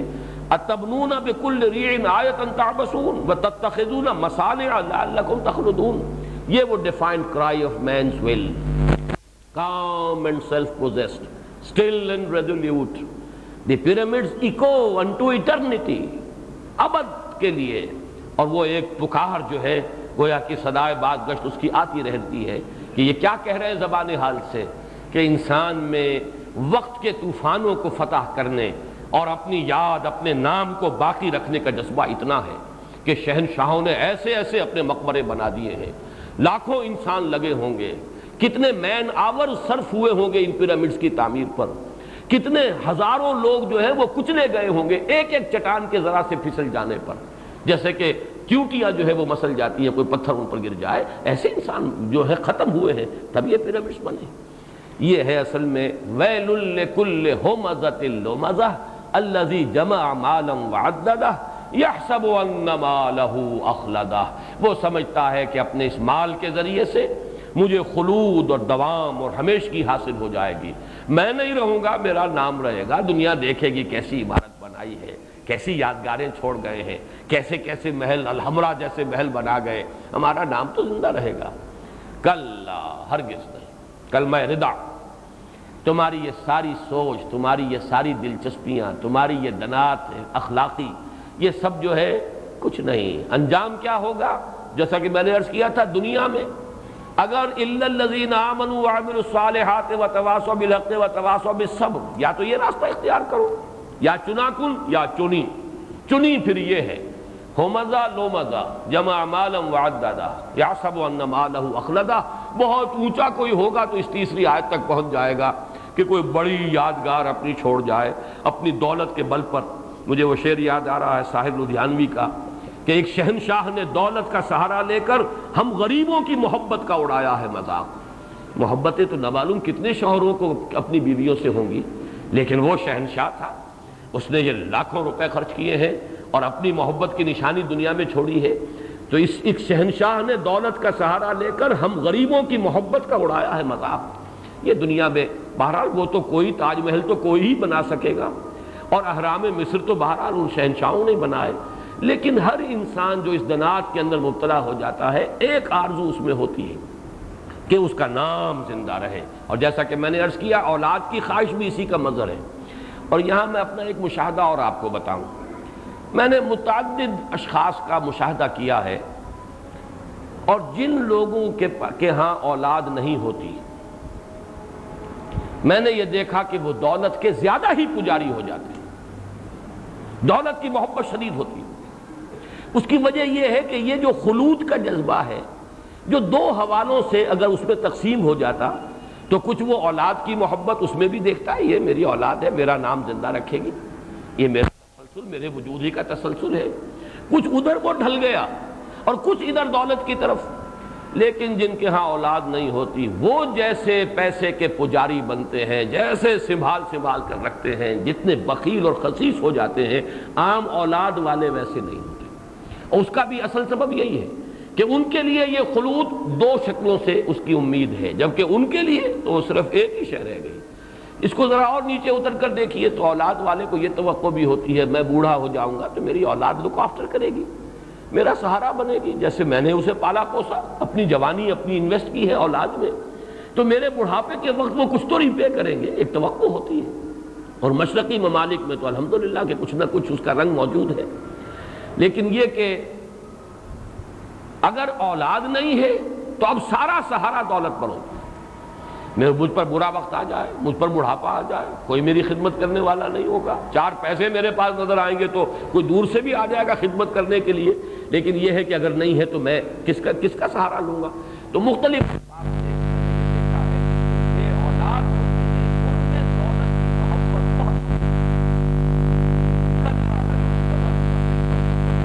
نہیں، وہ لازماً جھونک دیا جائے گا۔ نبذہ کہتے ہیں کس چیز کو پھینک دینا۔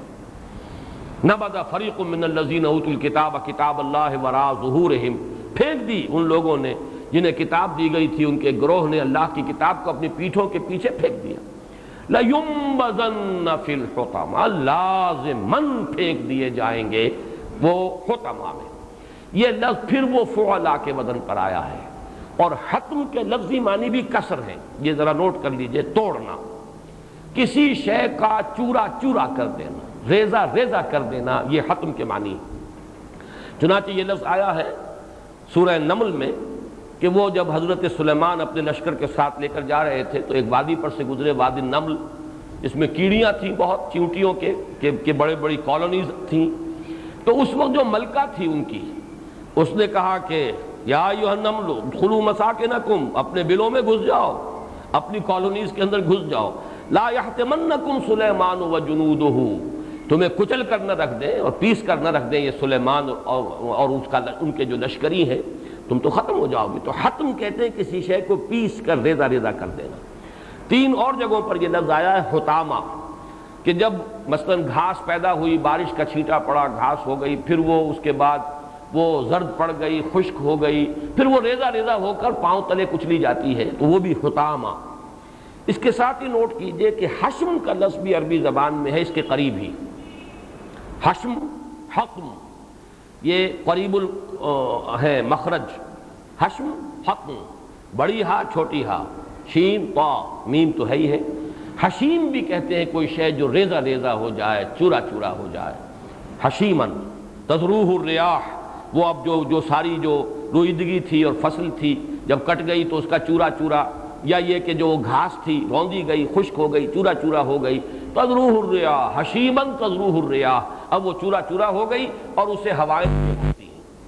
تو حطم کہتے ہیں۔ اب یہ جہنم کے جو مختلف نام قرآن مجید میں آئے ہیں انہی میں سے ایک نام حطمہ ہے، چورا چورا کر دینے والی، ریزہ ریزہ کر دینے والی، ٹکڑا ٹکڑا کر دینے والی شے۔ اور اس کے مختلف آراء آئی ہیں، ایک تو یہ کہ یہ چھٹا طبقہ ہے جہنم کا، چوتھا طبقہ ہے جہنم کا، یا یہ کہ جہنم کا ایک خاص دروازے کا نام ہے، یہ تو مختلف جو اقوال ہیں۔ لیکن لفظ پر غور کیجئے تو اس میں حطمہ یعنی عذاب جہنم کی کوئی ایسی صورت ہے کہ جو ریزہ ریزہ کر کے رکھ دے گی اس کو، جس کو کہ وہ عذاب دیا جائے گا۔ وما ادراک ما الحطمہ، اور تمہیں کیا معلوم، تم کیا سمجھ سکتے ہو کہ حطمہ کیا ہے؟ اس کا کوئی اندازہ یہاں ممکن نہیں ہے۔ یہاں میں ذرا اسے چاہے آپ ایک لطیفے کے درجے میں سمجھیں، لیکن ذکر کرنا چاہتا ہوں۔ ایک صاحب ہمارے ہاں، ان کے مضامین چھپتے رہے اخبارات میں، اب تو کافی عرصے سے میں ان کا نام نہیں دیکھ رہا، نوائے وقت میں ان کے مضامین آتے تھے علامہ یوسف جبرائیل کے نام سے، اور ایک مرتبہ ملاقات بھی ہوئی ہے۔ وہ ایکس آرمی مین تھے، ویسے تو یہ کہ وہ جو کمیشنڈ آفیسرز میں سے نہیں تھے، نان کمیشن لوگوں میں سے، کافی عرصے یورپ وغیرہ میں رہے دوسری جنگ عظیم کے دوران، تو کچھ انہوں نے، یا پہلی جنگ عظیم میں شاید، میں یقین کے ساتھ نہیں کہہ سکتا، تو انگریزی بھی کچھ پڑھ لی تھی، جانتے تھے۔ وہ ایک دعویٰ کرتے تھے کہ قرآن مجید میں ایٹم کا ذکر ہے، اور یہ آیات کوٹ کرتے تھے، حطم اور ایٹم۔ اب کوئی عجب نہیں ہے، اگرچہ میں اس کی کوئی تحقیق نہیں کر سکا کہ انگریزی زبان میں یہ ایٹم کا لفظ کہاں سے آیا ہے۔ بہت سے الفاظ ایسے ہیں کہ جن کا عربی زبان سے وہ منتقل ہوئے ہیں، علمی اصطلاحات، اور یورپین لینگویجز میں وہی الفاظ ذرا سے تلفظ کے فرق کے ساتھ آ گئے، اس لیے کہ یہ علوم جو ہے تو ہمیں معلوم ہے کہ یہ منتقل ہوئے ہیں، یہ اسپین کی یونیورسٹیوں سے یہ علوم منتقل ہوئے۔ کیمسٹری، کیمیا عربی کا لفظ تھا، الجبر والمقابلہ عربی کا لفظ تھا، ارض ہے، یہ ارض زمین، ارتھ وہ زمین کو انگریزی کے اندر وہ لفظ بن گیا ہے۔ مرر کہتے ہیں شیشہ، آئینہ، اور مرر انگریزی کا آئینہ، شیشہ۔ تو یہ کوئی عجب نہیں ہے، لیکن یہ کہ میں اس کی تحقیق نہیں کر سکا، لیکن وہ اس کا ذکر کیا کرتے تھے، اس سے ایک مناسبت آگے ہے ذرا، اس لیے کہ اس حطمہ کی آگ کا ایک خاص وصف آ رہا ہے۔ وہ کیا ہے حطمہ؟ نار اللہ الموقدہ۔ اب نار اللہ، اللہ کی آگ، اللہ کی بھڑکائی ہوئی آگ۔ ویسے تو آگ تو ایک ہماری آگ بھی ہے، ظاہر بات ہے کہ جو ہم چولہے میں جلا لیتے تھے وہ بھی آگ ہوتی تھی، یا یہ کہ اب اوونز کے اندر ہے وہ بھی ایک خاص قسم کی آگ ہے جو نظر بھی نہیں آتی۔ سٹیل فرنسز کے اندر جو آگ ہے اس کا ہم تصور نہیں کر سکتے۔ جہنم کی آگ کیا ہوگی، اس کی انٹینسٹی کیا ہوگی، اس کا کوئی تصور ہمارے لیے ممکن نہیں۔ لیکن ان سب سے اوپر جس کی کہ نسبت خاص اللہ کی ذات کی طرف کی گئی، نار اللہ، اللہ کی بھڑکائی ہوئی آگ، معلوم ہوتا ہے کہ وہ ان آگوں میں سب سے چوٹی کی آگ ہے، کوئی وہ بہت ہی سب سے زیادہ جو کہا جائے شدت کی آگ ہے۔ نار اللہ الموقدہ، وہ آگ ہے اللہ کی، اگرچہ ہم ترجمہ یوں بھی کر سکتے ہیں اللہ کی بھڑکائی ہوئی، لیکن یہ کہ اصل جو ہے اس کے اندر جو ترکیب اضافی ہے نار اللہ ہے، اللہ کی آگ الموقدہ، جو بھڑکائی گئی ہے، جلائی گئی ہے، روشن کی گئی ہے۔ التی تطلع علی الافئدہ، یہ تعبیر آپ کو قرآن مجید میں کہیں اور نہیں ملے گی، جو جا چڑھے گی دلوں کے اوپر۔ کا مطلب کیا ہے؟ ہماری آگ جو ہے، جو دنیا کی آگ ہے، وہ تو انسان کے جسم کو جھلس دیتی ہے اور انسان کی موت واقع ہو گئی، دل تک تو اس کی رسائی نہیں ہوتی۔ کوئی آگ ایسی یہ بھی ہو سکتا ہے کہ وہ سرایت کر کر دل پر پہنچ جائے، وہ باقی اعضاء کو نہ چھیڑے، چھوئے ہی نہ، وہ سیدھی جا کر دل کو لے اور دل کے اوپر روشن ہو جائے۔ اس کا تصور واقعہ یہ ہے کہ آج کی دنیا میں اگر کوئی، یہ تشبیہ اور تمثیل کے طور پہ عرض کر رہا ہوں، یہ نہیں کہ ان آیات کا مطلب یہ ہے، لیکن یہ ہے کہ کچھ ہمارا ذہن قریب آ جاتا ہے۔ جیسے اللہ تعالیٰ کی ذات کے لیے ہمارے پاس کوئی تمثیل نہیں ہے، لیس کمثلہ شیء، لیکن بہرحال کوئی نہ کوئی کسی نہ کسی طریقے سے قرآن مجید کی عظمت کے لیے کوئی امکان نہیں ہے کہ انسان اسے بیان کر سکے، لیکن تشبیہ ایک آئی ہے، لو انزلنا هذا القرآن على جبل لرأيته خاشعا متصدعا من خشیۃ اللہ وتلك الامثال نضربها للناس لعلهم يتفکرون۔ اسی طریقے سے واقعہ یہ کہ ریڈیشن جو ہے، ایٹمک ایکسپلوژن کے بعد ریڈیشن، جیسے ایکس رے ہے، ایکس رے آپ کے وجود میں سے گزر گئی ہے، آپ کو پتہ بھی نہیں، کوئی شے آپ کے وجود میں سے چیر کر نکل گئی ہے اور اس نے جا کر پیچھے جو امپریشن کریٹ کیا ہے فلم کے اوپر۔ اسی طرح یہ ریڈیشن جو ہے یہ اس طرح کی آگ نہیں ہے ایٹمک ریڈیشن، لیکن یہ انسان کے اندر سے جھلس دیتی ہے۔ آج کل بھی ہمارے ہاں جو یہ استعمال ہوتا ہے کینسر کے ٹریٹمنٹ میں، یہ ریڈیشن جو ہے وہ اس طریقے سے کہ کسی ایک خاص جگہ پر آپ نے فوکس کیا ہے، وہیں وہ ریس جا رہی ہے، وہ ریڈیشن صرف اس جگہ کے سیلز کو مار رہی ہے، کل کر رہی ہے، کچھ آس پاس کے بھی لپیٹ میں آ جاتے ہیں، لیکن یہ کہ بقیہ وجود جو ہے وہ اس سے بچا رہتا ہے۔ وہ اس میں کچھ نہ کچھ چاہے سے نتیجے کرنے میں نار اللہ الموقدۃ التي تطلع علی الافئدہ اور اس کے اوپر بلند ہو جانا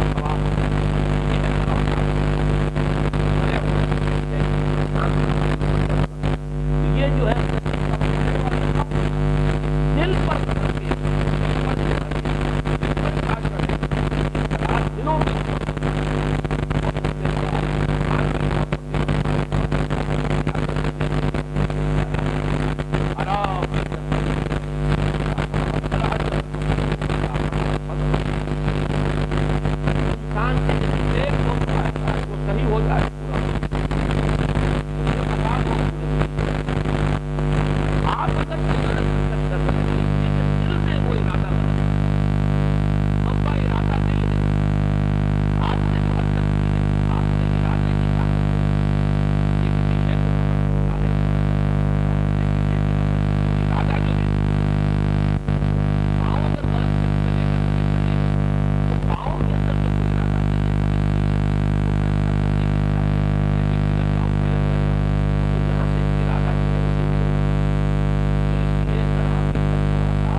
کو جھلس دے گی، لیکن ہم اور کھال دے دیں گے، اس لیے کہ کھال جو ہے وہی ہے سینسٹیو، اسی کے اندر وہ نرو اینڈنگز ہیں کہ جن سے انسان کو تپش جو ہے وہ محسوس ہوتی ہے۔ کھال اگر مردہ ہو گئی تو پھر چاہے اندر مسلز جلتے رہے اس کا انسان کو دکھ نہیں ہوگا، وہ تکلیف نہیں پہنچے گی، سینسیشن آف پین نہیں ہے، لہذا ہم ان کو اور کھالیں دے دیں گے تاکہ وہ عذاب کا مزہ چکھتے رہیں۔ تو تصور آپ کا وہ بھی کھالوں کو دے گی، اسے لیکن ایک آگ نار اللہ الموقدۃ التی تطلع علی الافئدہ، یہ تو دلوں پر جاتی، دلوں پر سوار ہوگی، دلوں کو چاٹے گی، کہ اگر یہ لفظ میں استعمال کروں، وہ آگ کے جو دلوں کو چاٹے گی، التی تطلع علی الافئدہ انہا علیہم مؤصدہ فی عمد ممددہ، اور وہ ان پر بند کر دی جائے گی۔ یہ بھی ایک کیفیت کہ جیسے اوون بند کر دیتے ہیں آپ اور اس کا ٹیمپریچر اندر ہی اندر ہوتا ہے۔ تنور کا تصور بھی پہلے تھا کہ تنور کو اوپر سے بند کر دیجئے تو ساری حرارت اندر ہی اندر جو ہے اس کا ٹیمپریچر بڑھتا چلا جائے گا۔ آج وہ اوون کا جو تصور ہے وہ اس سے اور زیادہ واضح ہو جاتا ہے۔ یہ بھی کوئی ایسی کیفیت ہے جسے ہم یہاں سمجھ نہیں سکتے، یہ عالم آخرہ کی باتیں ہیں۔ کہیں کوئی بات ہمارے تجربے میں، ہماری جو بھی اب علمی اکتشافات ہیں، کہیں کوئی قریب کی کوئی شے مل جائے جس سے ہمارا کچھ تصور، کچھ تخیل جو ہے وہ ذرا کوئی ایک دو قدم آگے چل پڑے، لیکن یہ کہ اس کے علاوہ حقیقت تو یہ ہے کہ آخرت کے ان احوال کو جاننا، نہ جنت کی نعمتوں کا صحیح ہمیں ادراک اور اعتراف ہو سکتا ہے یہاں ادراک اور شعور، جیسے کہ فرمایا گیا ما لا عین رات ولا اذن سمعت وما خطر علی قلب بشر۔ اصل نعمتیں تو جنت کی وہ ہیں جو نہ کسی آنکھ نے کبھی دیکھی، نہ کسی کان نے ان کا کبھی ذکر سنا، نہ کسی انسان کے دل پر اس کا کوئی خیال وارد ہوا، وہ تو اصل نعمتیں تو وہ ہیں، تو اب ان کی تشبیہ کیا دی جائے گی یہاں۔ اسی طریقے سے آخرت کے عذاب اور یہ اللہ کی آگ کیا ہوگی، اس کا کوئی تصور ہمارے لیے یہاں ممکن نہیں۔ البتہ مختلف آگیں جن کو ہم جانتے ہیں، مختلف جو بھٹیاں جن کا تصور ہمیں حاصل ہے، اس کے حوالے سے یہ ایٹمک ایکسپلوژن اور اس میں خاص طور پر جو وہ طوفان سا اٹھتا ہے اوپر جا کر کلاؤڈ بنتا ہے، یہ عمد ممددہ کا لفظ جس پر یہ صورت ختم ہو رہی ہے، فی عمد ممددہ، بڑے بڑے ستونوں کے اندر جو اونچے ہوں گے، طویل کھینچے ہوئے ستون، ان کی صورت کے اندر وہ ان پر بند کر دی جائے گی۔ اب اس کا کچھ ہلکا تشبیہی اعتبار سے نقشہ یہ ایٹمک ایکسپلوژنز اور ان سے جو ریڈی، ایک تو یہ کہ اس جگہ پر جہاں پر کہ وہ بم گرایا گیا ہے جو ہلاکت آتی ہے وہ تو آتی ہے، اس کی ریڈیشن جو جاتی ہے دور دور تک اور اس کے اثرات جو پھیلتے ہیں اور اس کے جو اثرات انسان کے جسموں پر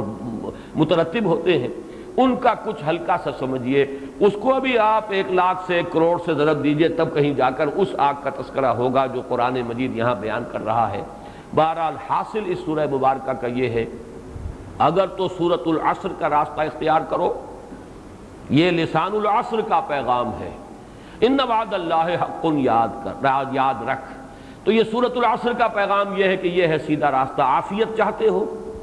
تو الا الذین آمنوا وعملوا الصالحات وتواصوا بالحق وتواصوا بالصبر، یہ شاہراہ ہے، صراط مستقیم ہے، سواء السبیل ہے، اس کے یہ 4 سٹیشنز ہیں، اس کے یہ 4 مقامات ہیں، بڑھتے چلے جاؤ، ورنہ دنیا میں اخلاقی زوال، پستی، کم ظرفی، دنات تباہ، دوسروں کی عزت پر حملہ آور ہونا، یہی سب سے زیادہ محبوب مشغلہ بن جانا، اور اپنی توانائی، اپنی قوت، ذہانت، صلاحیت اسے صرف کرنا مال کمانے کے لیے، الذی جمع مالا وعددہ، یہ تو دنیا میں تمہارا حال ہوگا، اسفل سافلین کی یہ شکل ہے، اور آخرت میں تمہارا انجام کلا لینبذن فی الحطمہ وما ادراک ما الحطمہ نار اللہ الموقدہ التی تطلع علی الافئدہ انہا علیہم مؤصدہ فی عمد ممددہ، اعاذنا اللہ من ذالک۔ اب آخری بات عرض کر رہا ہوں، چونکہ اس سورہ مبارکہ پر یہ جو گروپ ہے انذار، آخرت کا انذار، آخرت کی سے متنبہ کرنا آخرت کے بارے میں، وہ یہاں اپنی انتہا کو پہنچ گیا۔ اب جو 10 صورتیں آگے آئیں گی، نوٹ کر لیجئے، ان میں صرف 2 صورتوں میں آخرت کا ذکر، اور وہ بھی ثانوی طور پر خفی انداز میں۔ باقی یہ کہ 8 صورتیں جو ہیں ان کا مضمون ہوگا یا تو تاریخ، پہلی 2 صورتیں جو اب آئیں گی، سورۃ الفیل، سورۃ القریش، یہ تاریخ ہے عرب کی، مکے کی۔ اس کے بعد کچھ صورتوں کے اندر حضور کی سیرت کے کچھ مراحل ہیں، حضور صلی اللہ علیہ وسلم کی عظمت، آپ کا مرتبہ، انا اعطیناک الکوثر فصل لربک وانحر ان شانئک هو الابتر، یہ خوشخبری کہ وہ وقت آئے گا اے نبی صلی اللہ علیہ وسلم کہ آپ کا دین غالب ہوگا، فتح آئے گی، اور آپ دیکھیں گے کہ آج آپ ایک ایک کے لیے جھولی پسار کر اللہ سے دعائیں مانگ رہے ہیں کہ پروردگار عمر بن الخطاب اور عمرو بن ہشام میں سے کسی ایک کو تو میری جھولی میں ضرور ڈال دے۔ اور وہ وقت بھی آئے گا، اذا جاء نصر اللہ والفتح ورأیت الناس یدخلون فی دین اللہ افواجا۔ پھر یہ کہ ایک شخصیت تھی حضور کے مخالفین میں سے، ابو لہب کی، اس پر ایک صورت آئے گی، معوذتین، سورہ اخلاص، وہ تو خزانہ ہے توحید کا۔ تو یہ جو 10 صورتیں آ رہی ہیں، ان میں سے آپ کہہ سکتے ہیں کہ سورہ لہب میں جو جہنم کا تذکرہ موجود ہے، نارن ذات لہب، یا یہ کہ اس سے پہلے جو ہے ارایت الذی یکذب بالدین، اس میں ذکر موجود ہے۔ باقی یہ کہ یہ 10 صورتیں جو ہیں اپنی جگہ پر علم، حکمت، معلومات، معرفت اور حضور کی سیرت و شخصیت کے اعتبار سے بڑی اہمیت کی حامل ہیں۔ انذار کا مضمون یہاں تقریباً ختم ہو گیا اپنے کلائمیکس کو پہنچ کر۔ اس میں چند باتیں میں چاہتا ہوں ذرا نوٹ کر لیں ربط صور کے اعتبار سے، اس لیے کہ اس درس میں جیسا کہ جو حضرات شرکت فرما رہے ہیں پابندی کے ساتھ انہیں معلوم ہے میں نے سب سے زیادہ زور دیا ہے ان صورتوں کا آپس کا ربط کیا ہے۔ پہلی بات تو ذہن میں تازہ کر لیں کہ میں نے پہلے تو اگرچہ 4 سورہ انذار قرار دیا تھا، سورۃ الزلزال، سورۃ العادیات، سورۃ القارعہ اور سورۃ التکاثر کو، لیکن پھر میں نے اپنی رائے بدلی ہے۔ یہ 6 صورتیں جو ہیں سورہ زلزال سے لے کر سورہ ہمزہ جو آخری آج ہم نے ابھی پڑھی ہے، یہ 3 صورتوں کے 2 چھوٹے گروپس کی شکل میں ہیں، یہ 6 سورہ ہیں۔ اور اس سے پہلے جو حضرات کافی عرصے سے درس میں شرکت کر رہے ہیں ان کو یہ معلوم ہوگا، اور یہ میں وہ جو قرآن حکیم کی صورتوں کا اجمالی تجزیہ ہے اس میں بھی بیان کر چکا ہوں۔ یہ 6 سورے 3 صورتوں کے گروپ اس سے پہلے آئے ہیں، سورہ یونس، سورہ ہود، سورہ یوسف۔ ان میں سے دو صورتیں آپس میں جوڑے کی شکل میں ہیں، یونس اور ہود، اور سورہ یوسف بالکل منفرد مزاج کی صورت ہے۔ سورہ رعد، سورہ ابراہیم آپس میں جوڑے کی شکل میں، سورہ حجر بالکل منفرد صورت ہے، اس کا مزاج اکیلا ہے، تنہا ہے۔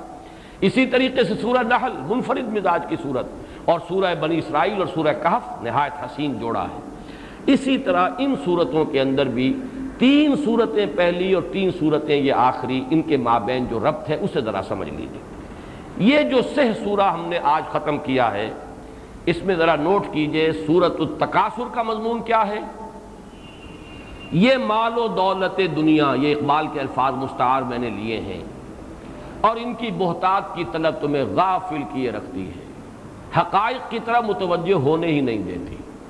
بہتات کی طلب حتیٰ زرتم المقابر، یہاں تک کہ تم قبروں تک پہنچ گئے۔ جب قبروں تک پہنچو گے تب تو حقیقت معلوم ہو جائے گی، کلا سوف تعلمون ثم کلا سوف تعلمون۔ لیکن دنیا میں یہ تکاثر اور بہتات کی طلب اور اس میں ایک دوسرے سے آگے نکلنے کا جذبہ تمہاری آنکھیں کھلنے نہیں دیتا۔ یہ سورہ تکاثر کا مضمون ہے۔ سورۃ العصر، والعصر ان الانسان لفی خسر، یہ چونکانے کا انداز، جگانے کا انداز، ہوش میں آؤ، یہ زمانہ پکار پکار کر منادی کر رہا ہے۔ غافل تجھے گھڑیال یہ دیتا ہے منادی، گردوں میں نے گھڑی عمر کی ایک اور گھٹا دی، ہوش میں آؤ۔ اور یہ صراط مستقیم، ایمان، عمل صالح، تواصی بالحق، تواصی بالصبر، تاکہ وہ خسران ابدی سے نجات پا سکے۔ سورۃ الہمزہ، اگر نہیں کرو گے تو اس پستی کے مکین رہو گے۔ شوخ و گستاخ یہ پستی کے مکین کیسے ہیں؟ دنات تبع، دوسروں کی عزتوں سے کھیلنا، دوسروں پر حملہ آور ہونا، یہ تمہارا محبوب مشغلہ ہو جائے گا۔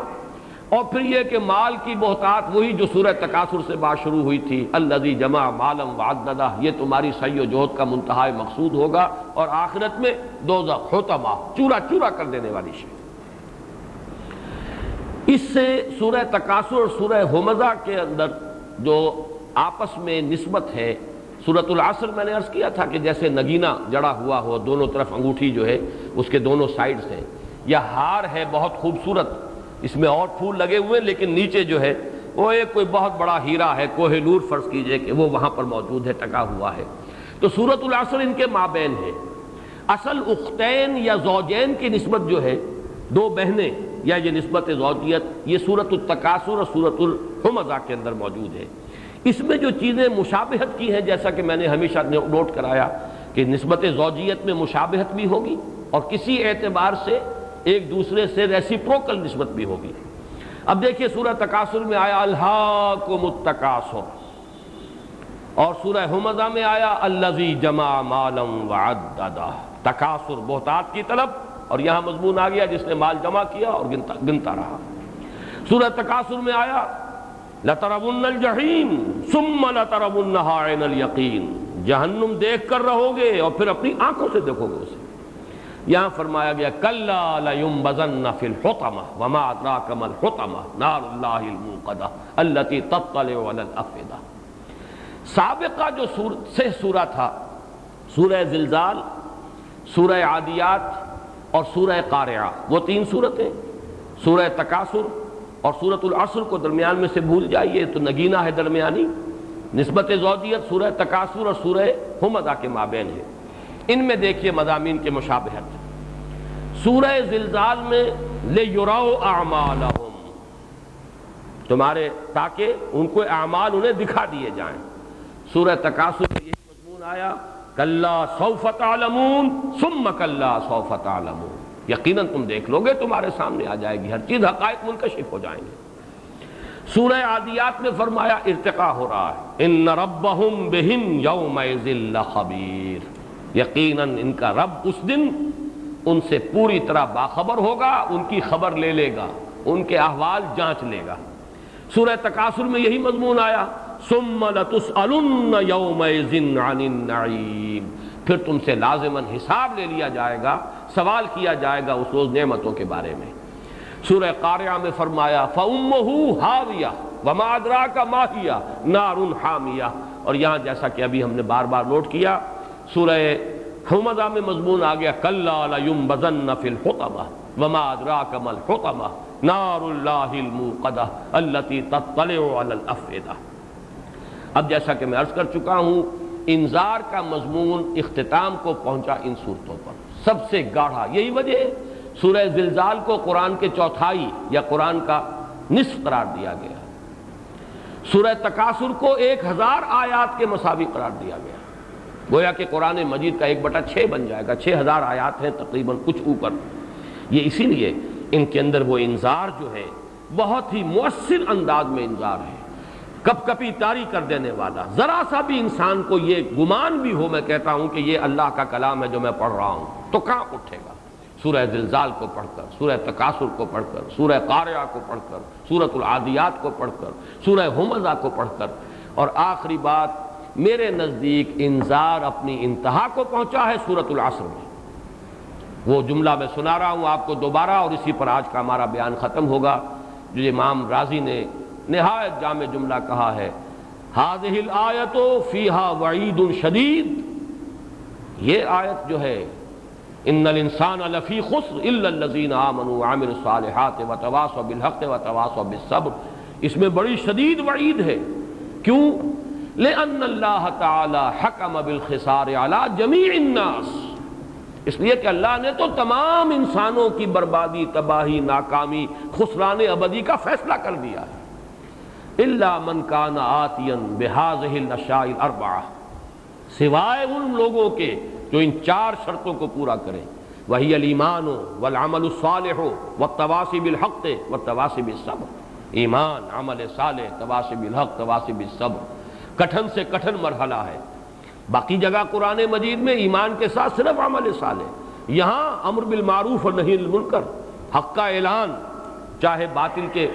پیشانی پر جو ہے سلوٹیں پڑ رہی ہوں، باطل غضبناک ہو رہا ہو، آنکھوں میں آنکھیں ڈال کر حق کا اعلان کرنا، اور پھر صبر، خود بھی صبر کرنا، اور تواصی بالصبر، دوسروں کو بھی تلقین کرنا. تو معلوم یہ ہوا کہ یہ اسی لیے پھر آخری الفاظ امام راضی کے وَدَلَّ ذَلِكَ، اس سے رہنمائی ملی، اس سے ہمیں یہ سبق حاصل ہوا ان النجات معلقۃ بمجموع هذه الاشیاء، کہ نجات کا دار و مدار، انحصار ان 4 چیزوں کے مجموعے پر ہے. یہ ہے اصل انذار کا پہلو، کہ جس پر یہ گروپ جو ہے میں سمجھتا ہوں کہ انذار کی آخری حد اور اس کی منطقی انتہا سورۃ العصر. اب انشاءاللہ اگلے ہفتے یہ نوٹ کر لیجئے اگلے ہفتے کے بارے میں کہ جمعے کے روز تو میں یہاں نہیں ہوں گا، لیکن ہفتے کا درس انشاءاللہ ہوگا. میں جمعے کی شام ہی کو آ جاؤں گا، اور 2 صورتیں انشاءاللہ اب جو تاریخ ہے عرب کی اس کے حوالے سے سورۃ الفیل اور سورۃ القریش، ان دونوں کا پس منظر ایک بنے گا، اور اس سے انشاءاللہ تعالیٰ ایک ہی نشست میں ہم دونوں صورتوں کا مطالعہ کر سکیں گے. بارک اللہ لی ولکم فی القرآن العظیم ونفعنی وإیاکم بالآیات والذکر الحکیم.